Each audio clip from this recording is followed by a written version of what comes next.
Right, what I'm trying to do is to give you a very brief overview of the papers, Londonderry Papers, which are held in PRONI. Liz Bregazzi will talk about that part of the archive, which is held in the Durham Record Office.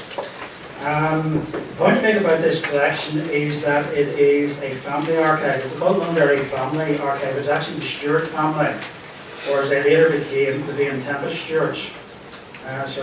Although, of course, they may have actually been MacGregors. There is a story that they're sitting under false colours. The MacGregor clan became a prescribed organisation at the end of the 16th century in Scotland, and as I said, one of the MacGregors changed his name broad cheekily to the name of the Scottish ruling house, Stewart, and made his way to Ireland to start all over again. And this is an insult which was thrown at the Londonderry's in various elections down through the years. People have long memories in this country, as you know. But anyway, we will assume for the minute that they are the Stewarts.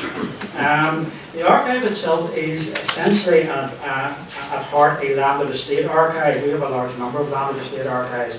The landed estates underpinned Irish society from the 17th through the start of the 20th century. The big landowners are very dominant figures. As the landed estates, which gives the family their political clout, which way they get involved. Not necessarily their money, I'll come to that in a second, but the actual status is as major Irish landowners at the Stewarts become a major political dynasty. Now, having said that, I'll give you a brief overview. As I say, the family, this Stewart or maybe MacGregor, gets an estate in Inishowen at Ballylawn, which is just a few miles outside the city of Derry in Donegal in the Inishowen Peninsula. And he has a manor there from the 1620s. We don't know that much about the family for the rest of the 17th century. There's not a great deal of evidence that I'm aware of. However, Alexander Stewart in 1737 is the man who sort of makes the family, because he makes a very astute marriage to his cousin Mary Cowan. Mary Cowan is the daughter and heir of Sir Robert Cowan, and Sir Robert Cowan, I'll be talking a little more in a minute, had made a large sum of money in the Far East, as people did in those days, in the East India Company. And it's that money which allows the Stewarts to make a move from being landed gentry and also merchant, because Alexander Stewart was actually traded as a merchant, into the major, into the big league as landed proprietors. They purchased an estate up in Newton Argent Comber from a family called the Colvilles. It had originally been Montgomery, an estate back down to the 17th century. Montgomery's managed to drink their way through it. They'd gone to the Colvilles, they'd gone to the Colvilles, and then the Colvilles also didn't make much of a go of it, and they settled out to the Stewarts. And it is this purchase which whereby the Stewarts made into the big time. They become major landed proprietors. Alexander's son then becomes the first Earl, then Marquess of Londonderry. They move up into the aristocracy. And obviously, Alexander's grandson is Lord Castlereagh. We'll be hearing a lot more about him later on, but the major political figure of the end of the 18th, start of the 19th century, one of the most important political figures in British history. But he gets his start as a Stewart, using the background of his landed estate. He dies without children. The title and lands moved to his half-brother Charlie. He was known as Fighting Charlie, not always affectionately. George becomes the third Marquess, but he also made a very astute marriage. He married Frances Anne Van Tempest, who was a daughter of Catherine, Countess of Antrim in her own right. So she brings in some of the old Antrim estates from County Antrim, but she also brings in the Van Tempest estates in Durham. And those are really the basis of the family's money, because that brings in big Durham coalfield. Now, when Frances Anne's mother had gone off and married Harry Van Tempest, it was not considered to be a very good marriage, because, well, he was a slightly dubious character, thus he was considered to be very hard up, because he had these down to the wasteland in Durham, but it was sitting on top of large coalfields in the west of Europe. So that was a stroke of luck. I don't think it was good planning in Charlie's plan. But anyway, that is where they earn money. So they become major landowners in both Britain and Ireland, and that's important because they thereafter become major political figures in both Britain and Ireland. So by the 1870s, they have 27,000 acres in Ireland, and 23,000 acres in England. Their rent roll combined is in excess of £100,000. which in the 19th century is big money. So they become a major and quite wealthy landed family, and it's on that basis that they become major political figures. And it's worth making a point, because they live in the two islands, across the two islands, they have a number of houses. At one stage they probably had 6. There's Wynyard and Same Hall in County Durham. There's a house in Wales whose name I can never pronounce. Casement, I think it is. Yeah, there is Mount Stewart, of course, in County Down, the main Irish house. There was Garran Tower up the Antrim coast, which was built by Francis Anne of the little hunting lords. So by the 1870s, it moved out of the sort of ownership of the main branch of the family into the Savory branch. And probably most important of all, there was Londonderry House in London, because that's the centre of power, and that is where that's where the politics went on. But because of this number of houses, papers, personal papers, archives did get spread around these. So this is one of the reasons that the archive is split. What we hold in PRONI is what's called the Irish Estate Archive. So it is what really came out of Mount Stewart and West Ireland, but there's an awful lot of overlap. And so I won't say much about that, because Liz will be talking about that hopefully in more detail, but there's an awful lot of overlap between what's held here and what's held in Durham, and it's not necessarily a logical split as well. Now, just to explain, if anybody's planning into these papers, not only is there a split between Durham and Belfast, there's a bit of a split in the actual archive itself. The actual Londonderry Papers consist of 4 main collections in PRONI. The Londonderry Estate Archive, the Castlement Papers, the Treasury, the Londonderry Papers, and the 7th Marquesses Papers.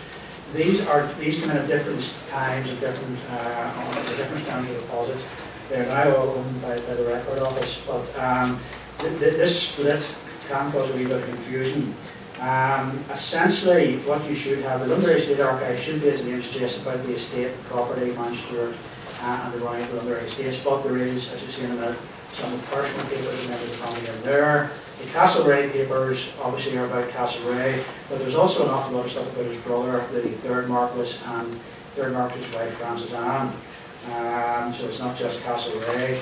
Teresa is the wife of the 6th Marquess, who sort of rather unfairly gets sort of airbrushed out. He's a major political figure in his own right. He was Lord Lieutenant of Ireland, a major figure in the Conservative and the Unionist Party, but it's Teresa is the dominant figure there. It is her papers as his wife that make up most of that collection. And then you have the papers of the 7th Marquess, who again we should emphasise quite a lot of that. His wife Edith, again another very important figure.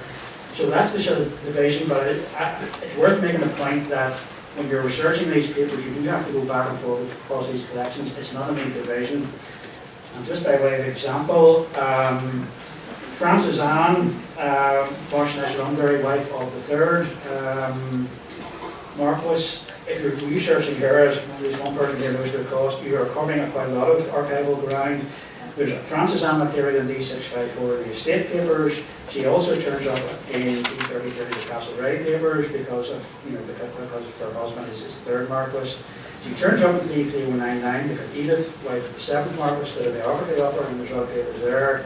She turns up in the Antrim estate papers, D2977, because they have that property at Garran Tower, which was managed in part by the agent for the Earl of Antrim's estates, who then kept the papers, so the papers turn up there. And last but not least, there's relevant material in H. Montgomery Hyde's collection, because he was secretary to Lord Londonderry, worked at Mount Stewart, and acquired quite a lot of papers relating to the family. So it's worth pointing out, just as an example, you do have to move around a lot through those archives if you're researching a particular subject. I'll just talk now briefly about the, well, I should say, by the way, there's also on catalogue papers. We brought in a lot of additional papers from Mount Stewart in the last couple of years. We're still working through those cataloguing them. So there's also another section of papers which haven't made it in the public catalogue, but we'll do in due course. So basically, I said this in the State Archive at heart, and I'll just mention briefly the estates. The Irish estates break into 3 sort of parts. The main part of it is the Mount Stewart estate, which was the manors of Newtownards, Cumber and Florida. For those of you who don't know, Florida is the area to the south of Cumber, which is where I live actually happens in Manor, Florida. I often think the estate agents should go back to Connie, the Manor, Florida, see if that puts the house prices but yes, that's the area from Comber down towards Killyleagh, where they had some land as well. This is the Colville purchase plus a bit extra. They did, after the first purchase, they did buy additional townlands and built up the estate quite a bit. So there's about 80 townlands in that area, and the property included the towns of Comber and Newton Ours. It's an extensive, very fertile, very wealthy agricultural area. That is where they settled themselves. They built Mount Stewart, which is right later on in that estate, and that became their sort of headquarters in Ireland. They have a huge amount of paper to do with it, with this estate. There's about 2,500 pieces of that estate alone. Now, these go back, actually, right back into the 17th century. I should say that when they bought the Colville estate, they bought a lot of paperwork as well, so some of the leases documentation actually predates the Stewarts actually owning the property, so it takes you right back into the 17th century. So it's a very, very rich archive. Leases give you a lot of detailed information about who's on the land, what they're doing. If you want to do a local history, a local picture of society at that period, those are the tools that you need. The other thing that state archives give you is maps. You see the map in the background there. Before the Ordnance Survey, all the detailed mapping in Ireland, or nearly all of it, is done by the estates, the land estates for their own purposes. So if you go back before the Ordnance Survey maps, you go to these estate maps. Those are very, very, very detailed, and there's a very good collection of them in the Londonderry Papers for this area. There's also quite a lot of other additional material in the estates, include things like surveys, written surveys, rent books, rentals, material about the mining interests in the area. Quite a lot of information about Strangford Lough. It tends to reclaim it's a Strangford Lough, reconfigure it. Strangford Lough, like all the bodies of water, is not the same shape now that it was 200 years ago. So there's a lot of information. I know the National Trust have been looking at that stuff about the lough itself, how it was managed, what it looked like in the early periods, which is in there. And also, a landed estate, as I say, gives you status, gives you authority. The Lords London, the Stewart family Londonderrys became major figures in the society, so their papers as Lord Lieutenants of the county, their involvement in local government is all recorded there, the involvement in the local militia, very good militia papers for North Down in this collection as well. So it's a rich and very, very varied collection of papers. The other areas where the estate is, there is the original Ballyroan material. Not so much of it, but it is quite interesting. It's definitely worth looking at. They continued to hold on to that estate, and it's interesting that when they got their first title, they chose Londonderry as their title, and actually the original title I think was Baron Londonderry of Ballyroan. So that was still the heartland. That's still the original. They still look back at that. There's other property in County Londonderry. They purchased part of the Salters estate papers in the 18th century, which I think they got rid of in the 19th century. That's around Macclefelt. There's other land in County Londonderry, which I think come in through the Carron side, including property in Derry City and around Derry City. So there's another 2,000 or so acres there. So they're important landowners in Donegal and County Londonderry and in County Antrim for a period with the Durham Tower estate, as well as being major landowners in County Down, where they've been a major force in County Down politics. Right, having said that about the papers, I mean, most people when they think of the collections are interested in the major personalities in the family. So I'm going to briefly, and we'll be very briefly, just kind of do justice to these sort of things in the time we have. Mention a few of them. Robert Carn himself, I think, has often been rather neglected, as well as getting his money. They also got his papers through that marriage, mainly because there was a number of lawsuits going on. You don't get large sums of money in the Far East and keep them without being challenged in court by somebody. So there's various cases going on about the current money. But that has left us with a very, very significant archive to do with police involvement in the East Indies. That's the whole area from what we now call the Near East, to the Red Sea, through India and out as far as Indonesia, modern Indonesia. Robert Carman, who's originally from Derry, was out there as a trader, and he ends up as being president and governor of Bombay. There's about 1,800 letters to Crown from company agents, traders and other people there, sea captains, other traders, other rulers out there. He's a very significant figure in the development of the British trading empire. This is the era of informal empire where they weren't trying to actually control or colonise the actual country, but they were controlling the trade of these areas. And as I say, it's only, I think, in recent times when we were looking at the possible value archive, we became aware of just how significant an archive this is for this period. So it's not something you would expect probably to find in an archive in Belfast, but if you're doing any work on the development of the economy or the development of the empire in that period, it is a very significant, very central archive. It takes you, as I say, across the whole area, not just India, and it takes you into the Near East, it takes you as far as Indonesia. A lot of information about trade and relationships between the various countries there. The other guy, I think, it does get overlooked somewhat with Alexander Stewart, who, as I say, is the man that I family who made the jump from being a small landowner in Donegal to a major political force. He also was a trader. He traded out of Belfast and then moved to London for a period. So I think, again, his stuff has been somewhat neglected. It's a small but quite interesting archive about his trading activities and what he was up to during this period, which I think is worth looking at. Certainly when it has come in, I think it has been overlooked with the other stuff. Those are both, by the way, you see on the D654 under the Estate Office. So they have actually turned up in the Estate Office papers because they came in that first tranche of papers. Okay, but then the big figures, as we know, is Castlereagh. I'm not going to say a great deal about Castlereagh. I suspect when I hear quite a bit about him later on. I'm sure you've all heard of him. He is he's the major political figure. I can't emphasise just how big a figure he was for this period in both British, Irish, and European and indeed world history. His work with Congress of Vienna actually wrote the map of Europe quite literally for the next 100 years. Very significant figure, and the papers are here.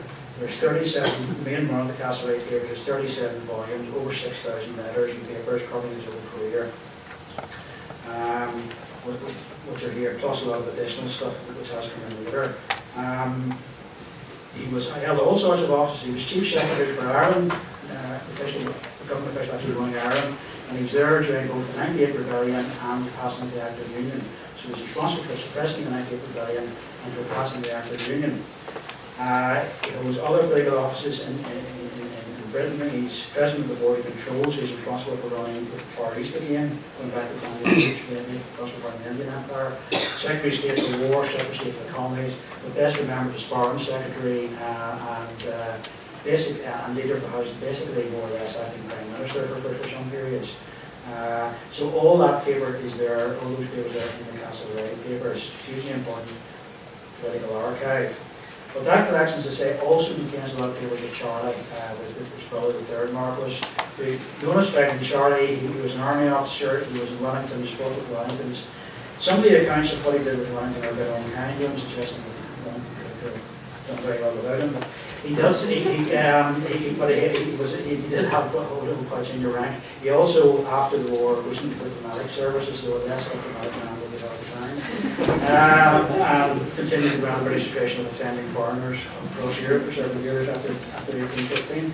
But yes, quite a significant figure in his own right. The papers are in there with Castlereagh, and then his wife, Frances Anne, very interesting figure. Frances Anne Vane Tempest. Descended from the MacDonalds, eras of Antrim. She brings in the Tempest property, as I said, but also very interested in the running of the archives. You know, she's very involved with Durham. She's closely interested in the estates and the development of the estates, the wealth of the tenants, and also in Ireland, particularly through the famine period. And particularly, I worked so many years ago in relating to that small estate in County Antrim estate, and it was really micromanaged, that estate, and she got involved in everything. She knew everything that was going on, and she's there right through the famine. We had a lot of correspondence with the famine, how the famine played out, what the landowners were doing. She built Garran Tower as a sort of summer house down there. The story is that she went down the Rhine, one of the voyages with her husband, saw these castles in the Rhine, decided to build a Rhine's castle in County Antrim, and that's where Garran Tower comes from. She supposedly given the architect it was engraving of a castle up the Rhine, say, build that up there. And if you look at Garran Tower, you can actually see that is quite possibly what happened. Right, and then other major figures. Teresa, Lady Londonderry. It's interesting, she is the wife of the sixth Marquess. As I said, the sixth Marquess is a very significant figure. He was Lord Lieutenant of Ireland for a period. He held other government offices in London, and he was a leader of the campaign against Home Rule, one of the major unionist leaders in the run-up to the crisis of the Third Home Rule Bill. So a very significant figure, but it's interesting that it is Teresa. It seems to be the dominant figure. There's not that much. There's some of the six Marquesses papers in that collection, but most of it comes from Teresa, and Teresa herself is a very significant figure. As his wife, she's a major political figure in her own right. She had a wide range of correspondence. She kept a salon in London, wherever he came to. She wrote to everybody, she knew everybody, and she got very involved in the politics. One of the founders of the Ulster Women's Unionist Council, very involved in the Women's Council. Very close personal friend of Edward Carson, and that collection includes about 160 letters, very long detailed letters from Carson to Teresa, where he sets out very plainly and honestly what he feels about things. So that is a very significant correspondence in itself. And she's also quite a lot of other unionist and conservative leaders from that period write to her. But other figures in there, like Cecil Rhodes, for instance, Lord Milner, A.J. Balfour, Martin Salisbury, Winston Churchill, there's a relation, Andrew Bonar, they're all writing to her, and she's writing back. So it's a hugely important correspondence. And also the royal family. She knew most of the members of the royal family, including the future Edward VII, a lot of correspondence from him and various other members of the family. So in itself, that is a major collection, which I know College are actually working on the minute, cataloguing and relisting in more detail. So say that in itself would be a very important collection. And then I give you 5 minutes. Yes, I work quite well. That's good. I do their 20th thing. Well, the other significant figure, I'm sure you've heard of, is Charles VII Marquess. Again, a figure is important both in Britain and Ireland. He is a member of the first Northern Ireland government as Minister of Education. Then he goes on to be Secretary of State of Air for Air in London. So he's probably the only, in fact I'm sure he's the only person ever to be a member of both the Northern Ireland Cabinet and the UK part of the Cabinet. His papers are very interesting, very detailed, quite a lot of them. Again, a lot of them actually come from his wife Edith. But for Charles, there's a lot of stuff about the First World War, and about the First World War, which is important because what happens later to Charles is centred on his experiences of the First World War. A lot of papers about unionism, his papers as Secretary of Education, his attempt to bring in non-sectarian Secretary of Education in Northern Ireland, which fails, his disillusionment, his movement over into UK politics, and then he's a member of several UK cabinets. Best known for being Secretary of War, where he's involved in the development of the RAF. But he's probably best known now for the period after he leaves office, where he becomes involved with relations with Germany. Like many people of his generation, he thought that war shouldn't be prevented at any cost, so he's involved in trying to get some sort of rapprochement with Hitler and with the Nazi regime, travels over to Germany, meets Hitler, meets other German leaders. This, of course, has tainted his reputation since he's seen as the arch-appeaser, and certainly there's a lot of stuff in the archive from that period. There are letters from Hitler in that archive. I don't think it's the only collection we've got with letters from Hitler. There's letters from Durham, letters from all the German leaders, which are quite significant. But there's also more than that. There's papers from other people he corresponded with.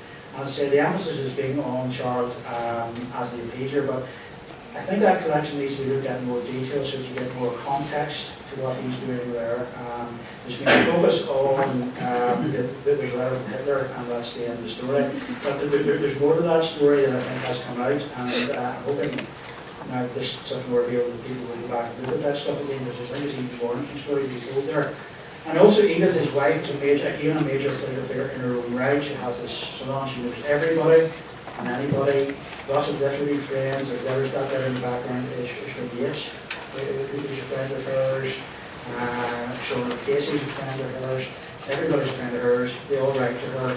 She knows everybody. They have this very long, very deep friendship with Ramsay MacDonald, which raised an awful lot of eyebrows at the time.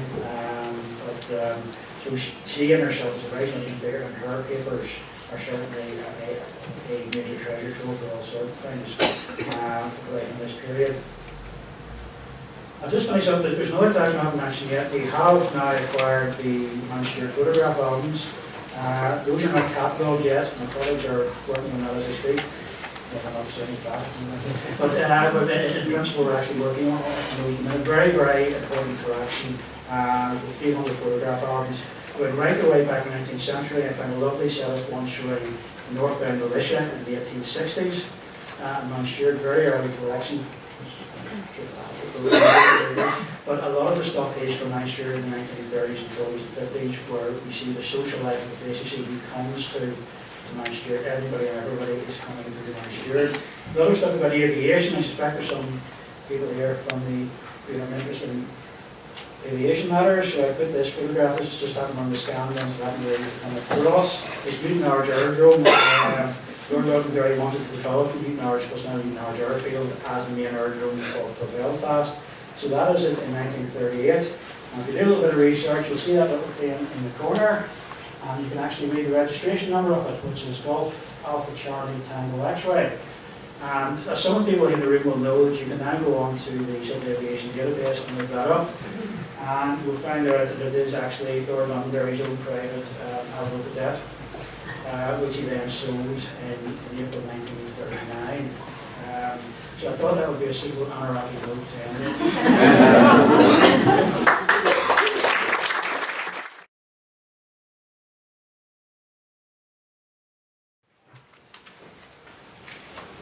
Well, I'm delighted to be invited to speak here today and to hopefully give you a better idea of the Londonderry archives in Durham and how they link with and complement the archives that are here.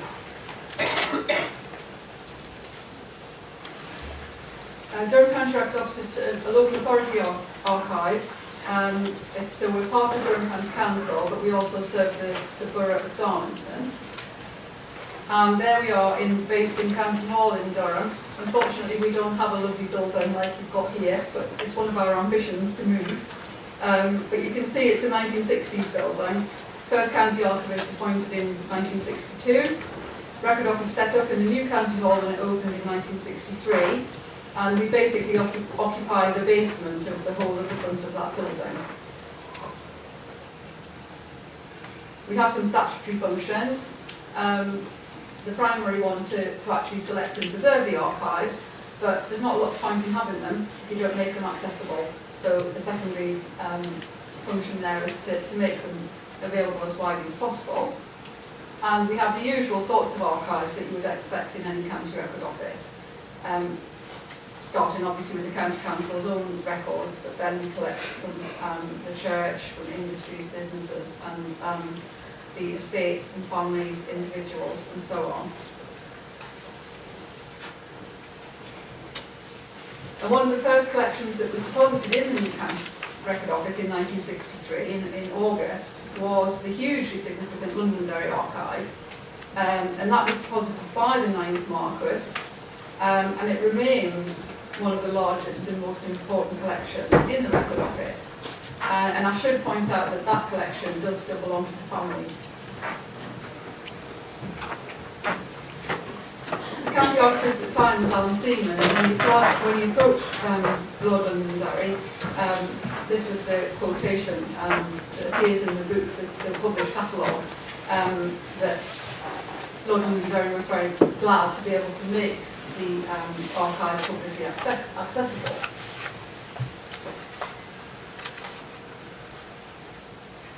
Some of the things I'm going to be talking about will obviously overlap with what Ian was just talking about there as well.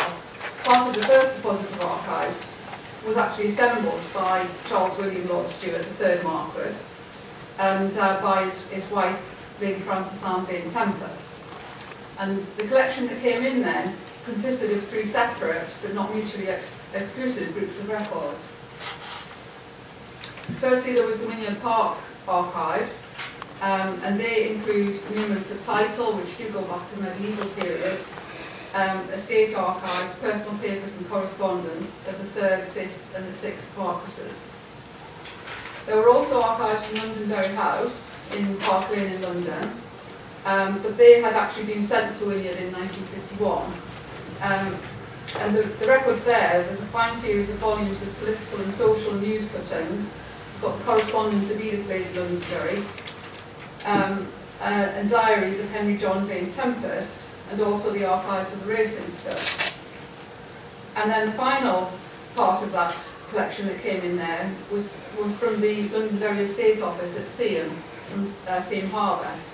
And they included the papers of the chief agents, the colliery managers, and archives relating to the Seaham properties. So really, I think behind this overlap that we have between what we have and what's here was very much where the archives happened to be when the transfer was made. And that's why, you know, this split occurs, and so that you end up with records in Durham which relate to the Northern Ireland estate and vice versa. Since then, there have been several substantial deposits of records, and they, especially I would say, but not entirely, relate to Seaham and the colliery interests.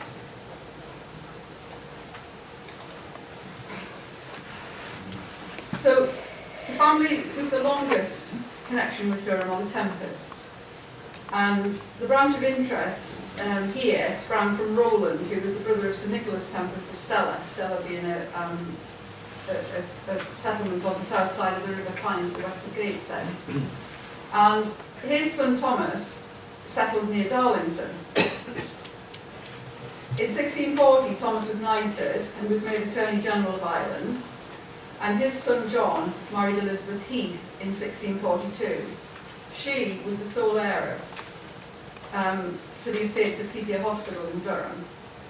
And so the Tempests lived for 3 generations in Old Durham, and Surtees, who one of the historians of County Durham, described Old Durham with its stately terraces and hanging gardens.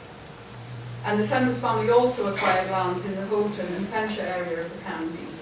That's where the coal is. It's really rich in coal. But the Tempest line ended when John Tempest IV's son and heir died at the age of 21, and the estates passed to his sister Frances. Frances was married to Sir Henry Vane of Longnewton. He himself was a considerable heir, because he inherited from the lordship of Rading and Barnard Castle, which had passed to the crown following the rising of the Northern Earls in 1569, and had been purchased in 1626 by his ancestor, Sir Henry Vane. Sir Henry had split the lordship, and Longnewton was granted to his younger son, Sir George. So you've got considerable land ownership. So Sir Henry Vane and Frances Tempest had a son who assumed the name Vane Tempest, and he inherited the estates of both families. He was MP for Durham City from 1794 to 1800, and for Durham County from 1807 until he died in 1813. And he was the one who married Anne, Countess of Antrim, and they had one daughter, Emily Frances Anne, on whom all the estates devolved at his death, and she's the one who married the third Marquess. Now, when she inherited, she was underage and awarded chancery, and there were problems with the administration of the estates. Consequently, Lord Stewart dismissed the manager of the Durham collieries, who was Arthur Mowbray, and appointed in his place John Buddle, who was already a well-known colliery engineer, and this was a very wise move.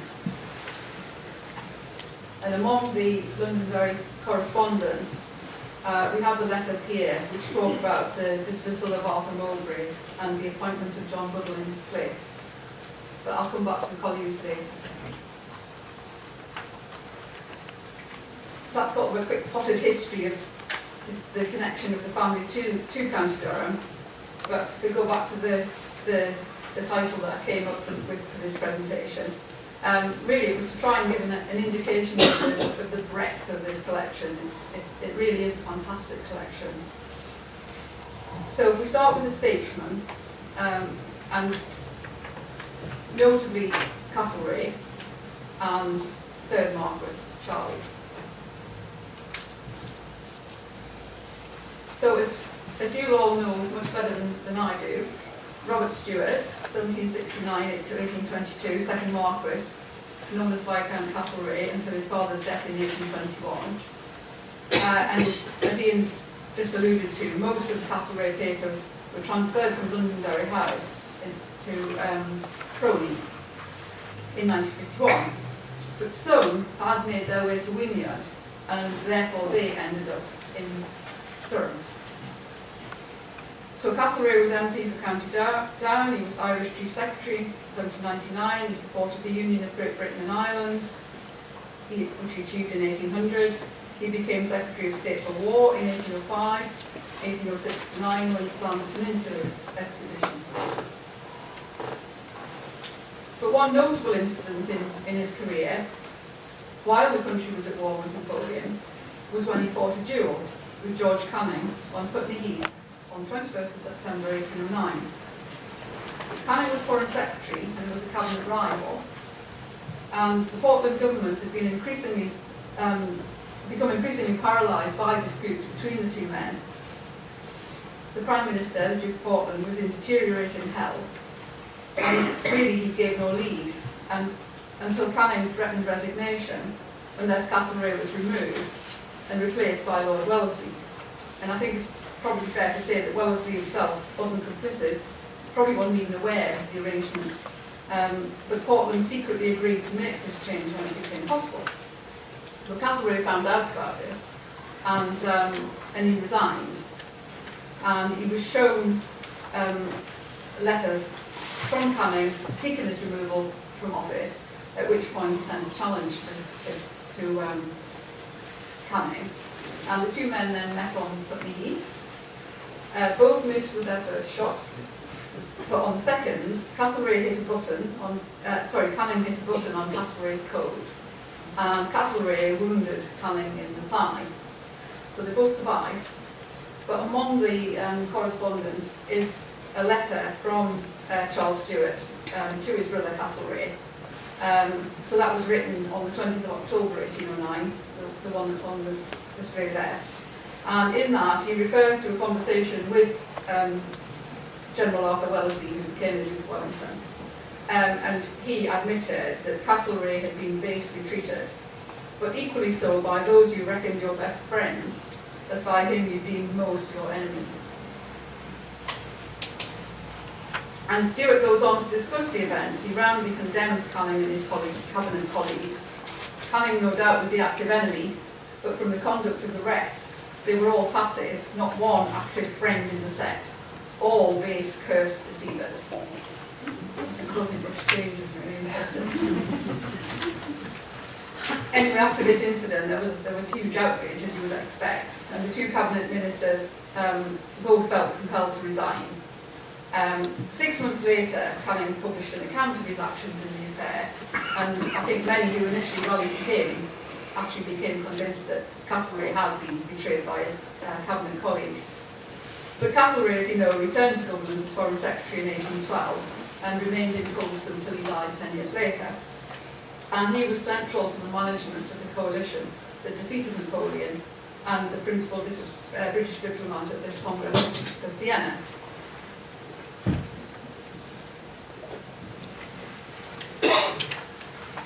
Another aspect of his career, which appears in the archives, was his unwavering support for the abolition of slavery. After 150 years of profitable slave trading, Britain at last outlawed it in 1807. And it was thanks to Castlereagh and the pressure exerted on him at home by Wilberforce that the Congress of Vienna achieved a small but significant step towards the ending of the slave trade. At the First Peace of Paris in 1814, he'd been unsuccessful in his attempts to secure an international agreement. And he did encounter considerable opposition from France, Portugal and Spain. But in February in 1815 in Vienna, he secured a declaration that the trade was repugnant to the principles of humanity and universal morality. And the assembled nations agreed in the wish of putting an end to a scourge which had so long desolated Africa, degraded Europe, afflicted humanity. And in this letter that's on display, James Stephenson Stephen, who was the principal English lawyer for the abolitionists and was also married to Wilberforce's sister, is writing to Castlereagh on behalf of Wilberforce.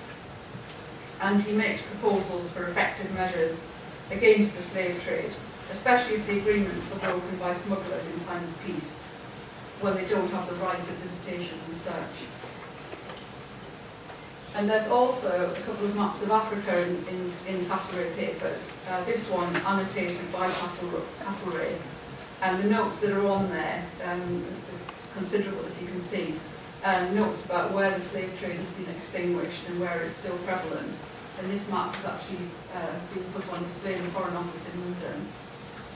And that map was drawn up in 1814.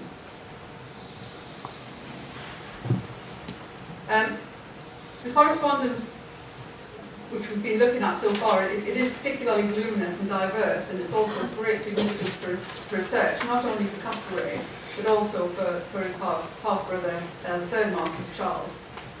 And his letters from the Peninsula, where he was Adjutant General to the Duke of Wellington, to Castlereagh, provide detailed eyewitness accounts of the campaigns, with additional valuable material on the relationships and characters of the Allied commanders.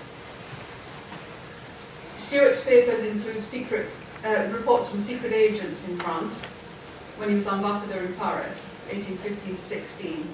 And this one here, he's writing about a plan by the Duchess of Angoulême. Her plan was to make the poor people process barefoot in amende honorable, sort of a public confession of crime.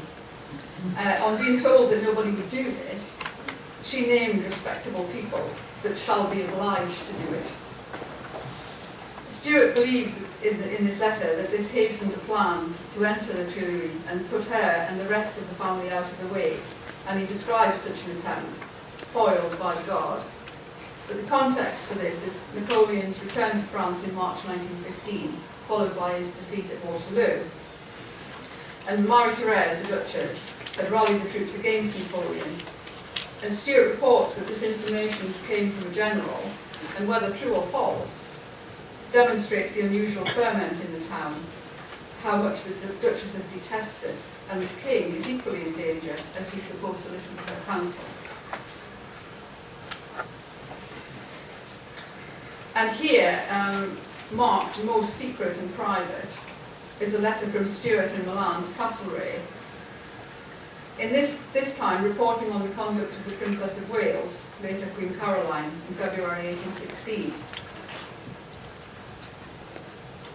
She married George IV in 1795, but they separated a year later, after the birth of their daughter, Princess Charlotte. And she was rumoured to have taken lovers and had an illegitimate child. So she was investigated in 1806.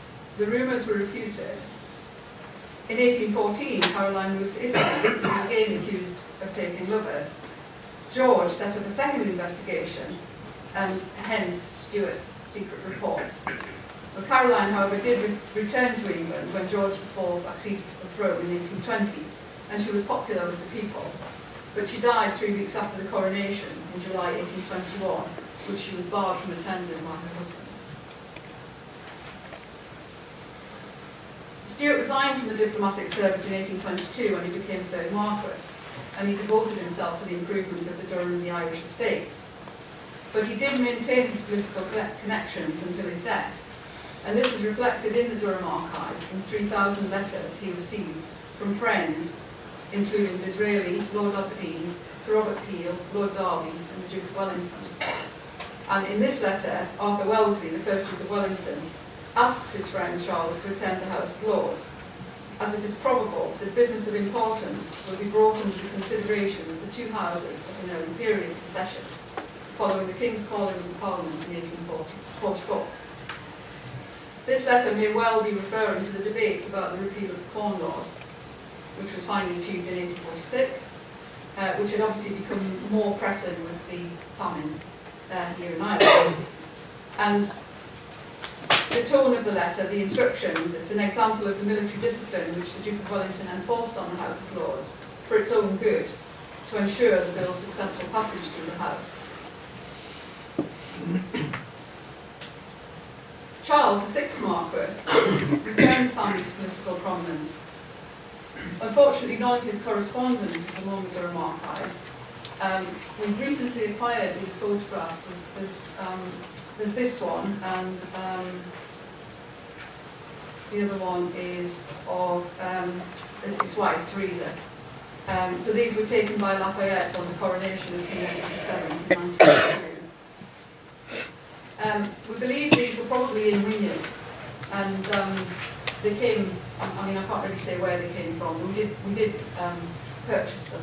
They sort of offered to us, and we purchased them, but we think that that's probably where they originally came from. So we don't have correspondence, but we do have a very valuable series of newspaper cuttings which cover the whole of his active career in politics. As Lord Lieutenant of Ireland, Chairman of the London School Board, Postmaster General, President of the Board of Education, and Lord President of the Council. And this drawing was done in 1903, the drawing of the Cabinet then, showing Lord Londonderry as President of the Board of Education in Balfour's government.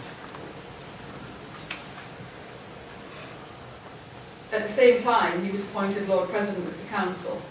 So although in the drawing he's referred to as the President of the Board of Education, he retained that office as well. There's many, many volumes of these newspaper cuttings. The correspondence of the seventh Marquess also illustrates his career in government. Again, the extent of his correspondence in Durham is quite small. But among the papers, we have the programme for the opening of the first Parliament here in Northern Ireland, following the Government of Ireland Act 1920, and Londonderry receiving personal thanks from James Craig, the Prime Minister, for his help and for ensuring that the King and Queen were deeply touched by the loyal and affectionate welcome accorded to them by the citizens of Belfast and Ulster generally. And Ian did mention the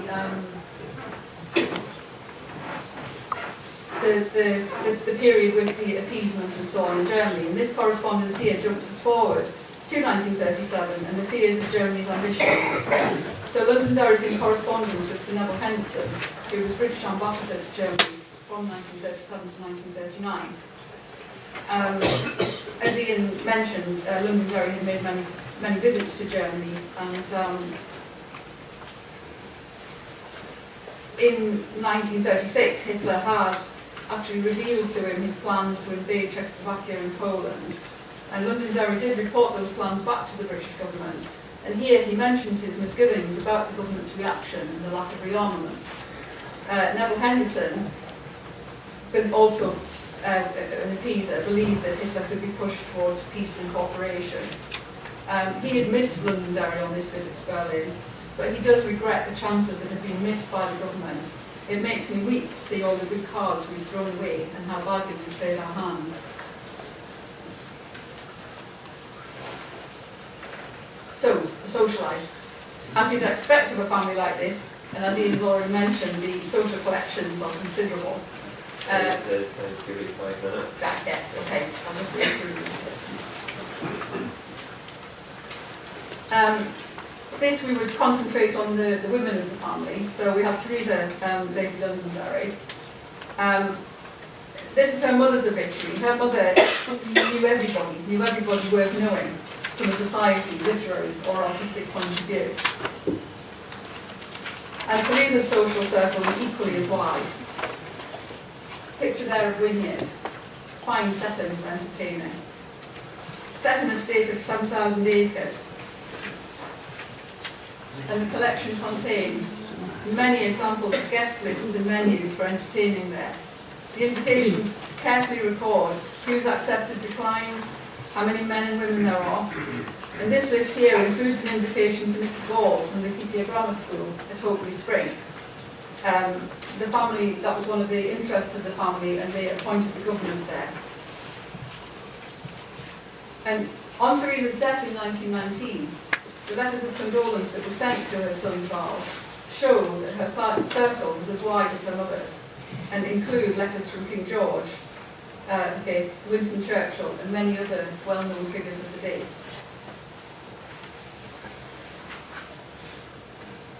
Edith, married to the 7th Marquess, was active throughout the 1930s in journalism and social work, and her correspondence is substantial, reflecting a wide variety of interests: art, music, theatre, writing.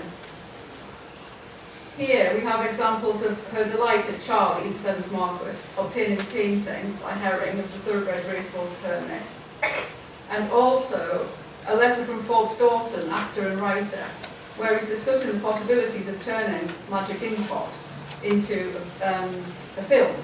And the correspondence also includes letters from Walt Disney about that. Edith also entertained at Seaham Hall. And again, we have menus for distinguished guests. The Prince of Wales visiting in 1930, and you can see from the menu it wasn't a particularly healthy diet that they had. The sporting interests, well, horse racing, obviously, and the stud at Wynyard was influential. The collection contains many photographs, paintings of the Wynyard horses.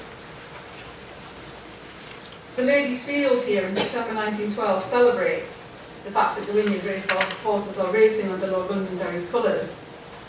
Sheltered by surrounding woods from cold winds, the stud farm at Wynyard is well adapted for the breeding and rearing of bloodstock, and no one possesses a finer knowledge of the stud group and the breeding of bloodstock than Lady Londonderry herself. And you can see that the stud kept records of its own stallions, mares, foals, horses in training, but also the stud cards of stallions elsewhere. They were great hunters too. There's a 6th Marquess. And so among the archives are very detailed hunting reports, and also superb opportunities for shooting, and we have very detailed game accounts. The number of game birds shot, who shot them, where the birds were, where they were sent to, mainly to the hall, presumably to feed all these guests. And then I very much do need to just mention the speculators. Really, it should be entrepreneurs or businessmen, but that didn't fit with the title. Fine series of estate papers. Business very much exploited its estates. As here, the estate records contain deeds, plans, accounts, rentals, surveys. Fantastic. But coal was king, and that's where wealth came from. All the wealthy families in County Durham are connected with coal. Coal provided the money for more. The Tempests had mined Pittington, Rainton, Old Durham, Penshire, and all of that was inherited by the 3rd Marquess. The collieries brought immense wealth. They included some of the most profitable in the county. For example, Vane Tempest, which was sunk in 1928, and was one of the last to close in 1992. By then, obviously, it was under the National Coal Board. And these large East Coast collieries stretched out. The archives are extensive: plans, reports, photographs, output statistics, and so on. Right from the start, the 3rd Marquess and Buddle wanted to improve the transport of the coal from the collieries to the sea, and also to avoid the monopoly of the port of Sunderland and the dock fees. So, in 1828, they founded Seaham Harbour, the venture with which the Marquess is particularly associated, and also began construction of a new railway to take the coal there. The plans of the harbour included those for fine officers as well, demolishing some of the miners' houses to make way for them. They weren't actually finally built quite like that. If you go to see them today, it's not quite like that, but the plans do show the ambitious and prestigious feel to the harbour.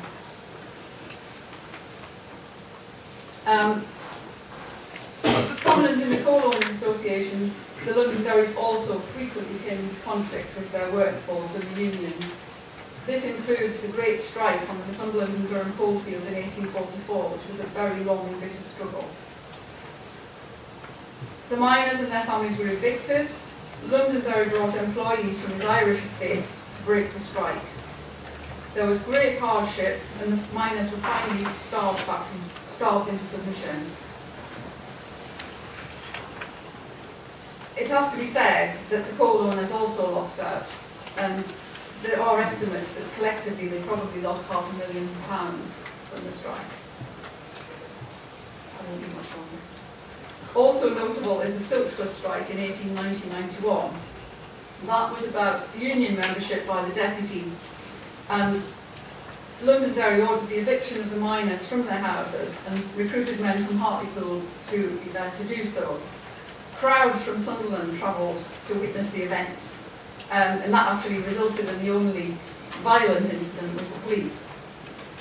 But after it was over, after 4 months they reached agreement, and the deputies were allowed to be free to choose which union they joined. And Lord Londonderry expressed his regret that a pit capable of producing several hundred tons of coal daily had lain idle for 4 months. He regretted most the breakdown in friendly relations they'd always had with their employees. And looking to the future, he hopes that there'll be no reoccurrence of such a breakdown in relations.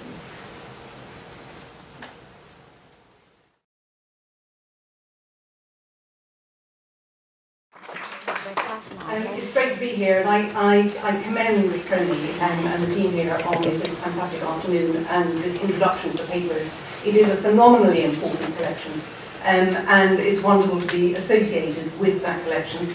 I have to say that I feel like a beginner today, because although I've been involved in Mount Stewart for some time and looking at papers, my focus has been very much looking at the bits and pieces that inform us about the history of Mount Stewart House and how it has developed structurally over the past 200 years. It's a bit of a jolly, really, to get out into other areas of the archive. And a fascinating archive it is, and how we can fit it all into half-hour slots, I don't know, but we'll try. Now, what I wanted to look at particularly today were photographs and the photographic archive, which is enormous and fascinating. And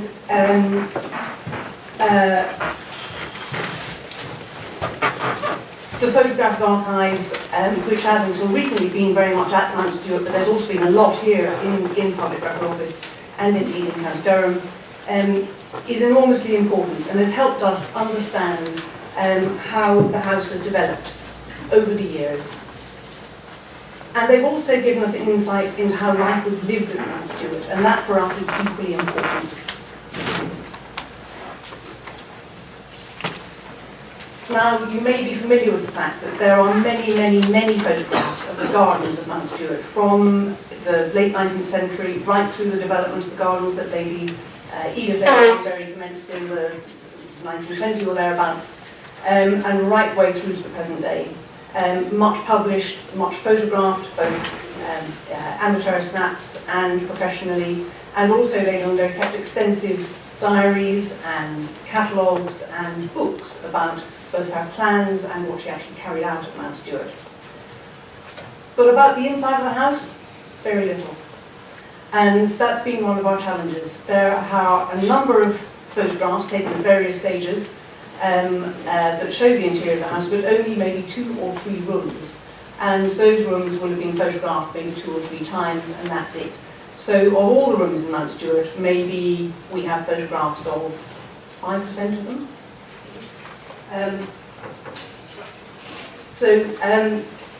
Although the archive has been incredibly important, we've had to work from photographs for only a couple of rooms. And the current restoration project, just to explain what we're doing, is enormous. We're rewiring, we're dealing with structural issues, many of which date back to when the house was built. And we're doing repairs to windows and plasterwork and all sorts of things.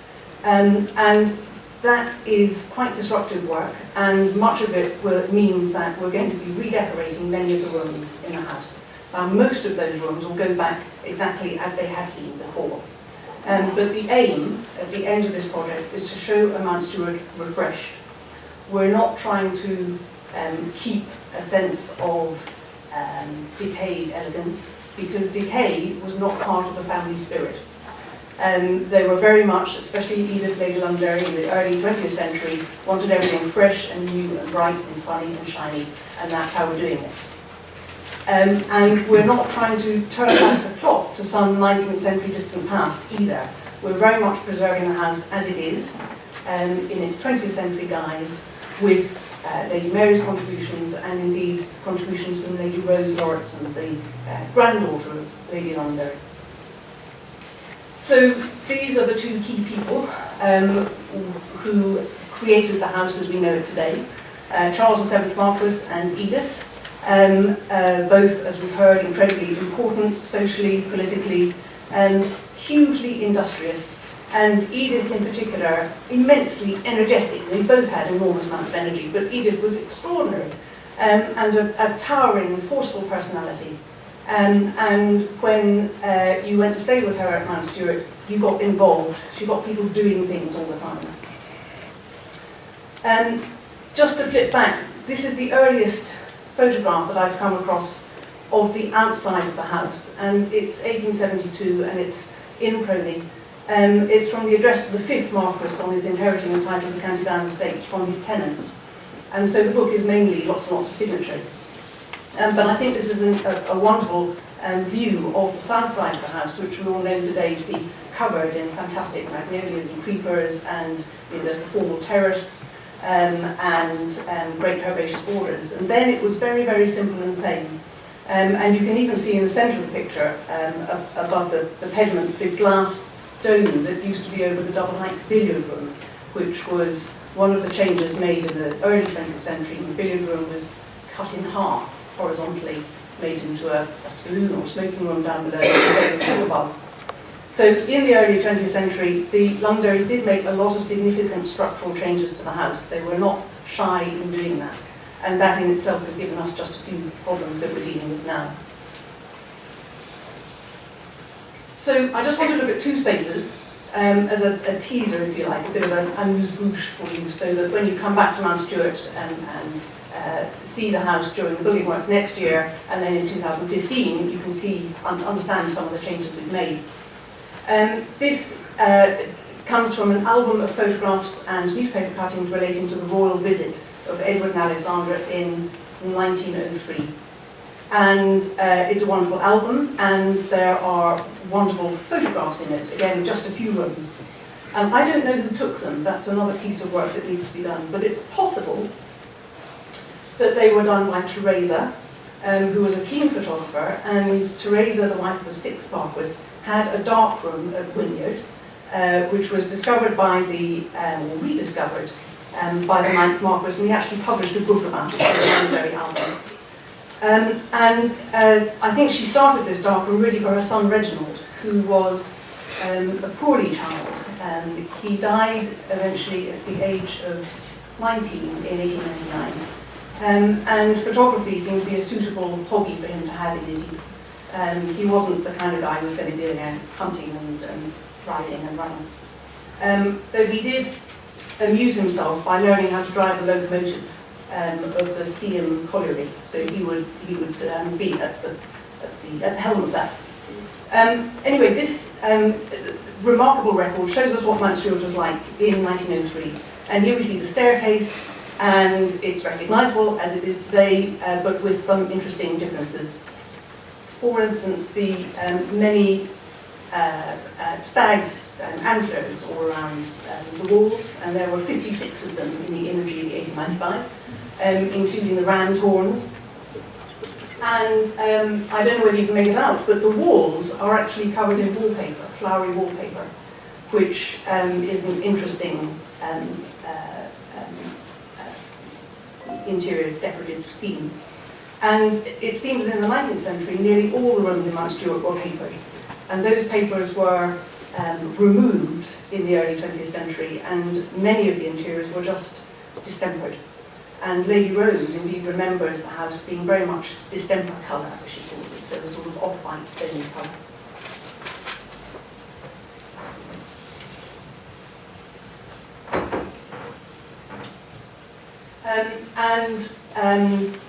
But anyway, the black and white stone floor is there that we recognise. We have to cover it up at the moment, but that's going to be conserved and restored so that it can be revealed again during the course of this work. And note also there's an electric light fitting hanging from the ceiling. Electric light had been fitted sometime at the end of the very end of the 19th century and replaced gas lighting, which had lit the house from the 1840s. And there are some wonderful records of early electric lighting in these photographs. This is the staircase in the early 1930s, and it's by Welsh, and it shows a simplified scheme, painted walls, a runner up the stairs that we're going to be reproducing as part of this project, and on the half landing, the great painting of Circe and the Sirens, Lady Londonderry in the guise of Circe, with three of her children, Margaret, Helen and Lady Mary around her. There it is again. It's a painting by Edmund Brock done in 1926 when Lady Mary was just 5. And it sort of summarises everything that Lady Londonderry felt about Mount Stewart. This was her Celtic home. This combined everything, the best of Scottish mythology from her Sutherland background, and everything that was good about Ireland, and all her love of Celtic mythology and classical mythology. And of course she was also dubbed Circe as the head of the Ark Club at Londonderry House during the First World War. So she was seen as being a rather mythical, enchanting woman in her own way. And she was an extraordinary personality. You will have noticed, you might have noticed,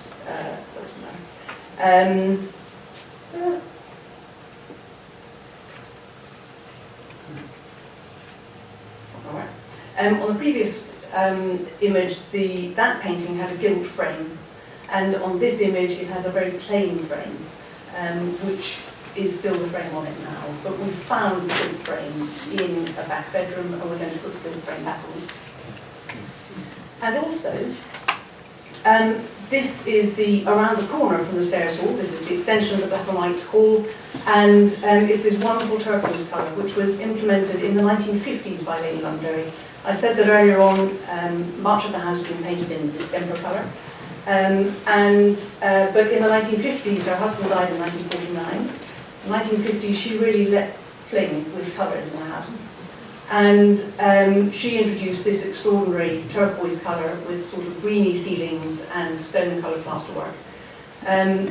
The paler green that's now in the stairs hall was on the 1980s. We're actually going to recreate the turquoise colour that originally, in the 1950s, went all the way up the stairs and in the landing and in some of the bedrooms as well. So we're going to be reinstating that. That's how the staircase is now, with the pale green and with Hambletonian on it that we saw in relation to Wynyard, who was obviously the great Wynyard racehorse. And we're also going to be putting a gilt frame on him, which I think will enhance his stature. Another space that is going to see some change is the central hall. These two views date from the 1930s, 1936, country life.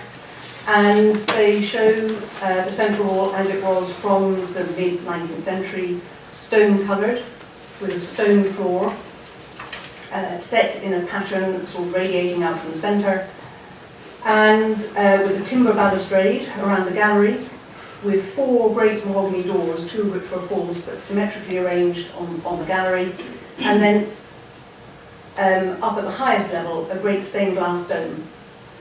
And it remained very much like that until even 1951, when this photograph was taken for the Ambassador magazine.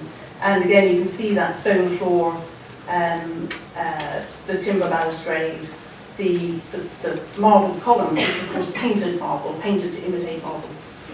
And it was only in the 1960s that it took on its current colour scheme. And that was initiated by Lady Mary, or at least by her great friend, Betty Batten. And Betty Batten was a wonderful lady, again, another very vibrant personality, who spotted the Cowan china that had come through the East India Company connection with Mary Cowan, right back at that early and important marriage. And this Cowan china has the Cowan arms on it, which is a lovely deep red, brandy red colour. And it was that colour that inspired the colour of the central hall. Now, Lady Rose tells everybody that when she came back as a teenager and walked into this space, she said, "Oh my God, Mother, you ruined it." It is very dramatic, it is very different. And we have thought long and hard about what we do with this space, how much we retain everything that the family has done in the house. We've been in constant dialogue with Lady Rose in particular about it. And just recently we've come to the decision that actually we will return it to a stone-coloured hall. And the other thing is that the black and white checkered floor, which is linoleum and was also put down in the 1960s, we're going to investigate lifting that and going back to the stone scrabble floor. So it's a very dramatic change. We have also already put back the timber balustrade, and that was partly for structural reasons, because that timber balustrade sort of acted as a ring beam right around the gallery and held it all together. And the wrought iron balustrade that Lady Londonderry put up in the 1950s was actually very weak and flimsy, and we want to allow people up to that height. So there's a mixture of structural, pragmatic and aesthetic reasons going into that. So that's how some of the photographs have helped guide some of our, or inform some of our decisions about the house. I have to say, not every decision in the house is that dramatic. Most of it is actually keeping everything like for like. But I wanted to just finish up by saying how important the life of the family in Mount Stewart is to us. And we're working very hard in trying to explore how we ensure that visitors to Mount Stewart share in that sense of the family life. These albums are extensive, and many of them were made by the nanny, Millicent Kinsey, who is known as Moose, and she did wonderful annotations on the covers and inside many of the albums. You can see this one, Mount Stewart, 19 photographs, exterior and interior, The Ambassador by Van Dyver, 1951, etc., etc. And where they are labelled, that's fantastic. Many of the images are not labelled, and indeed some albums are complete compilations, so you might get some, images from the 1890s right up to the 1950s, all in together, or you'll get Wynyard and Mount Stewart and holiday snaps and everything thrown in together. So when you're trying to understand where the images were taken, you think you're on the roll, and then you realise actually the location has changed completely. But they're terrific.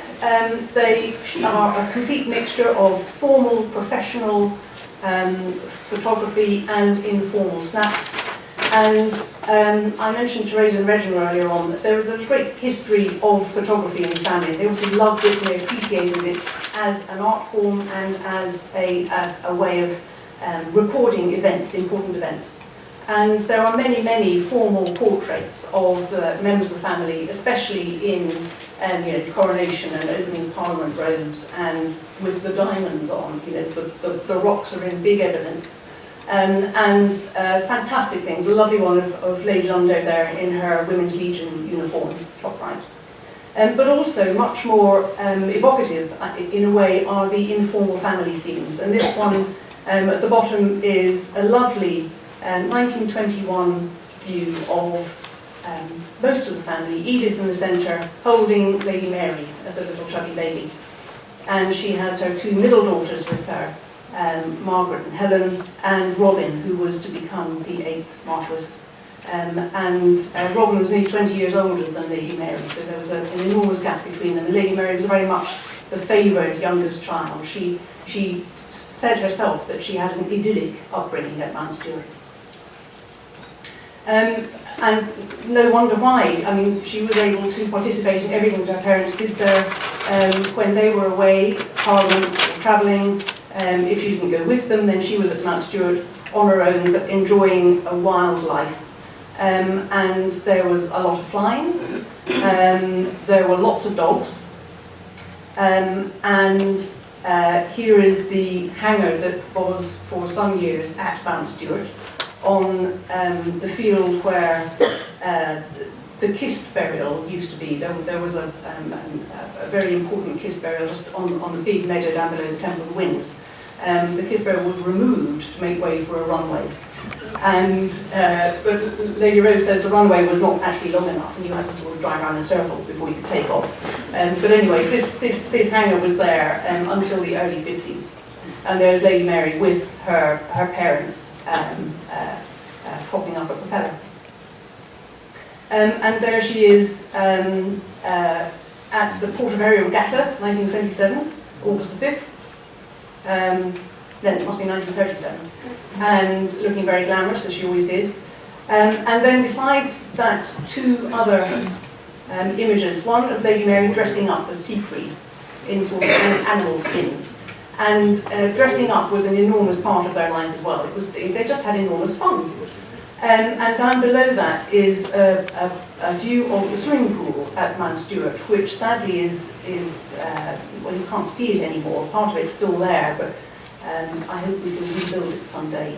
It was a fantastic kidney-shaped pool down on the sea plantation embankment and was fed by the loch water. Dressing up, amateur theatricals, New Year's Eve, December 3rd, 1936. Charles, the 7th Marquess, in the silk dressing gown and a fag sticking out of his mouth in the centre. Lady Mary, just two over from him with the little moustache, holding a dog. I don't know who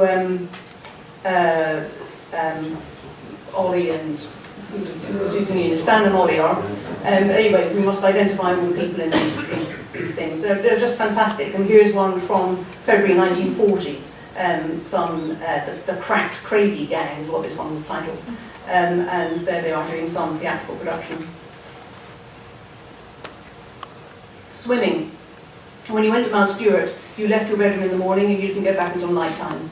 And you didn't really stay in the house at all. And I think that's probably why there are so few interior photographs of the house, because lives were lived outside.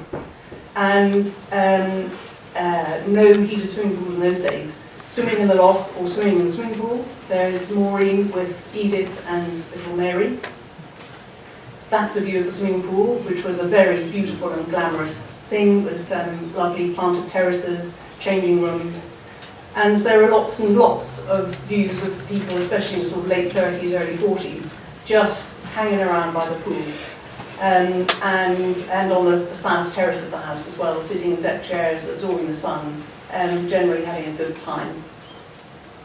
And I love this one of Derek Keppel, Lady Mary's husband, with his sort of pork pie hat on, in a boat, messing about on Stratford Loch. And there he is also, middle on the left, lying in the sun, and Lady Mary in a rather fetching bikini, bottom right. Mother. Lady Mary was a keen photographer too. She had her own little dark room at Mount Stewart. She took lots and lots of photographs and she labelled them all up. And this is one that just proves that Edith, Lady Londonderry, absolutely got her hands dirty, didn't have teams of gardeners working for her on their own. She mucked in and did a lot of the work herself, chopping wood, turning compost, planting. And farming at Mount Stewart, incredibly important. The domain at Mount Stewart is just under 1,000 acres. It was a working farm, still is a working farm, and farming and improving techniques, finding out new ways of, new types of tractors and everything was very much part of life at Mount Stewart. And lots and lots of vehicles. And this little van that Lady Londonderry drove around in, she kept it parked at the front and she would just charge around the estate in it, is very small, and it's still at Mount Stewart. It's in a very, very decayed, rusty state and is about to fall apart, but I'm sure somebody who's clever can put it back together again. It was used for taking the dogs around. Pygmies especially used to get tired legs, so they'd be put in this, and adaptants. And this is Lady Mary's writing. Chow and Sue and Greywing and Chang and Judy was the name of the dogs. And the dogs almost get a higher number of photographs than almost anybody else in the albums. But when there weren't dogs in this, there were the children. So Lady Rose tells of how she and her sister Elizabeth used to be piled in the back, indeed with the dogs, and they go charging out down the avenue and over to the swimming pool and spend the day at the swimming pool. And they were almost brought up by their grandmother in Mount Stewart house. And I think she indulged them enormously. Dogs were incredibly important for the family, from deerhounds down to dachshunds, and animals of all sorts. But they particularly loved deerhounds.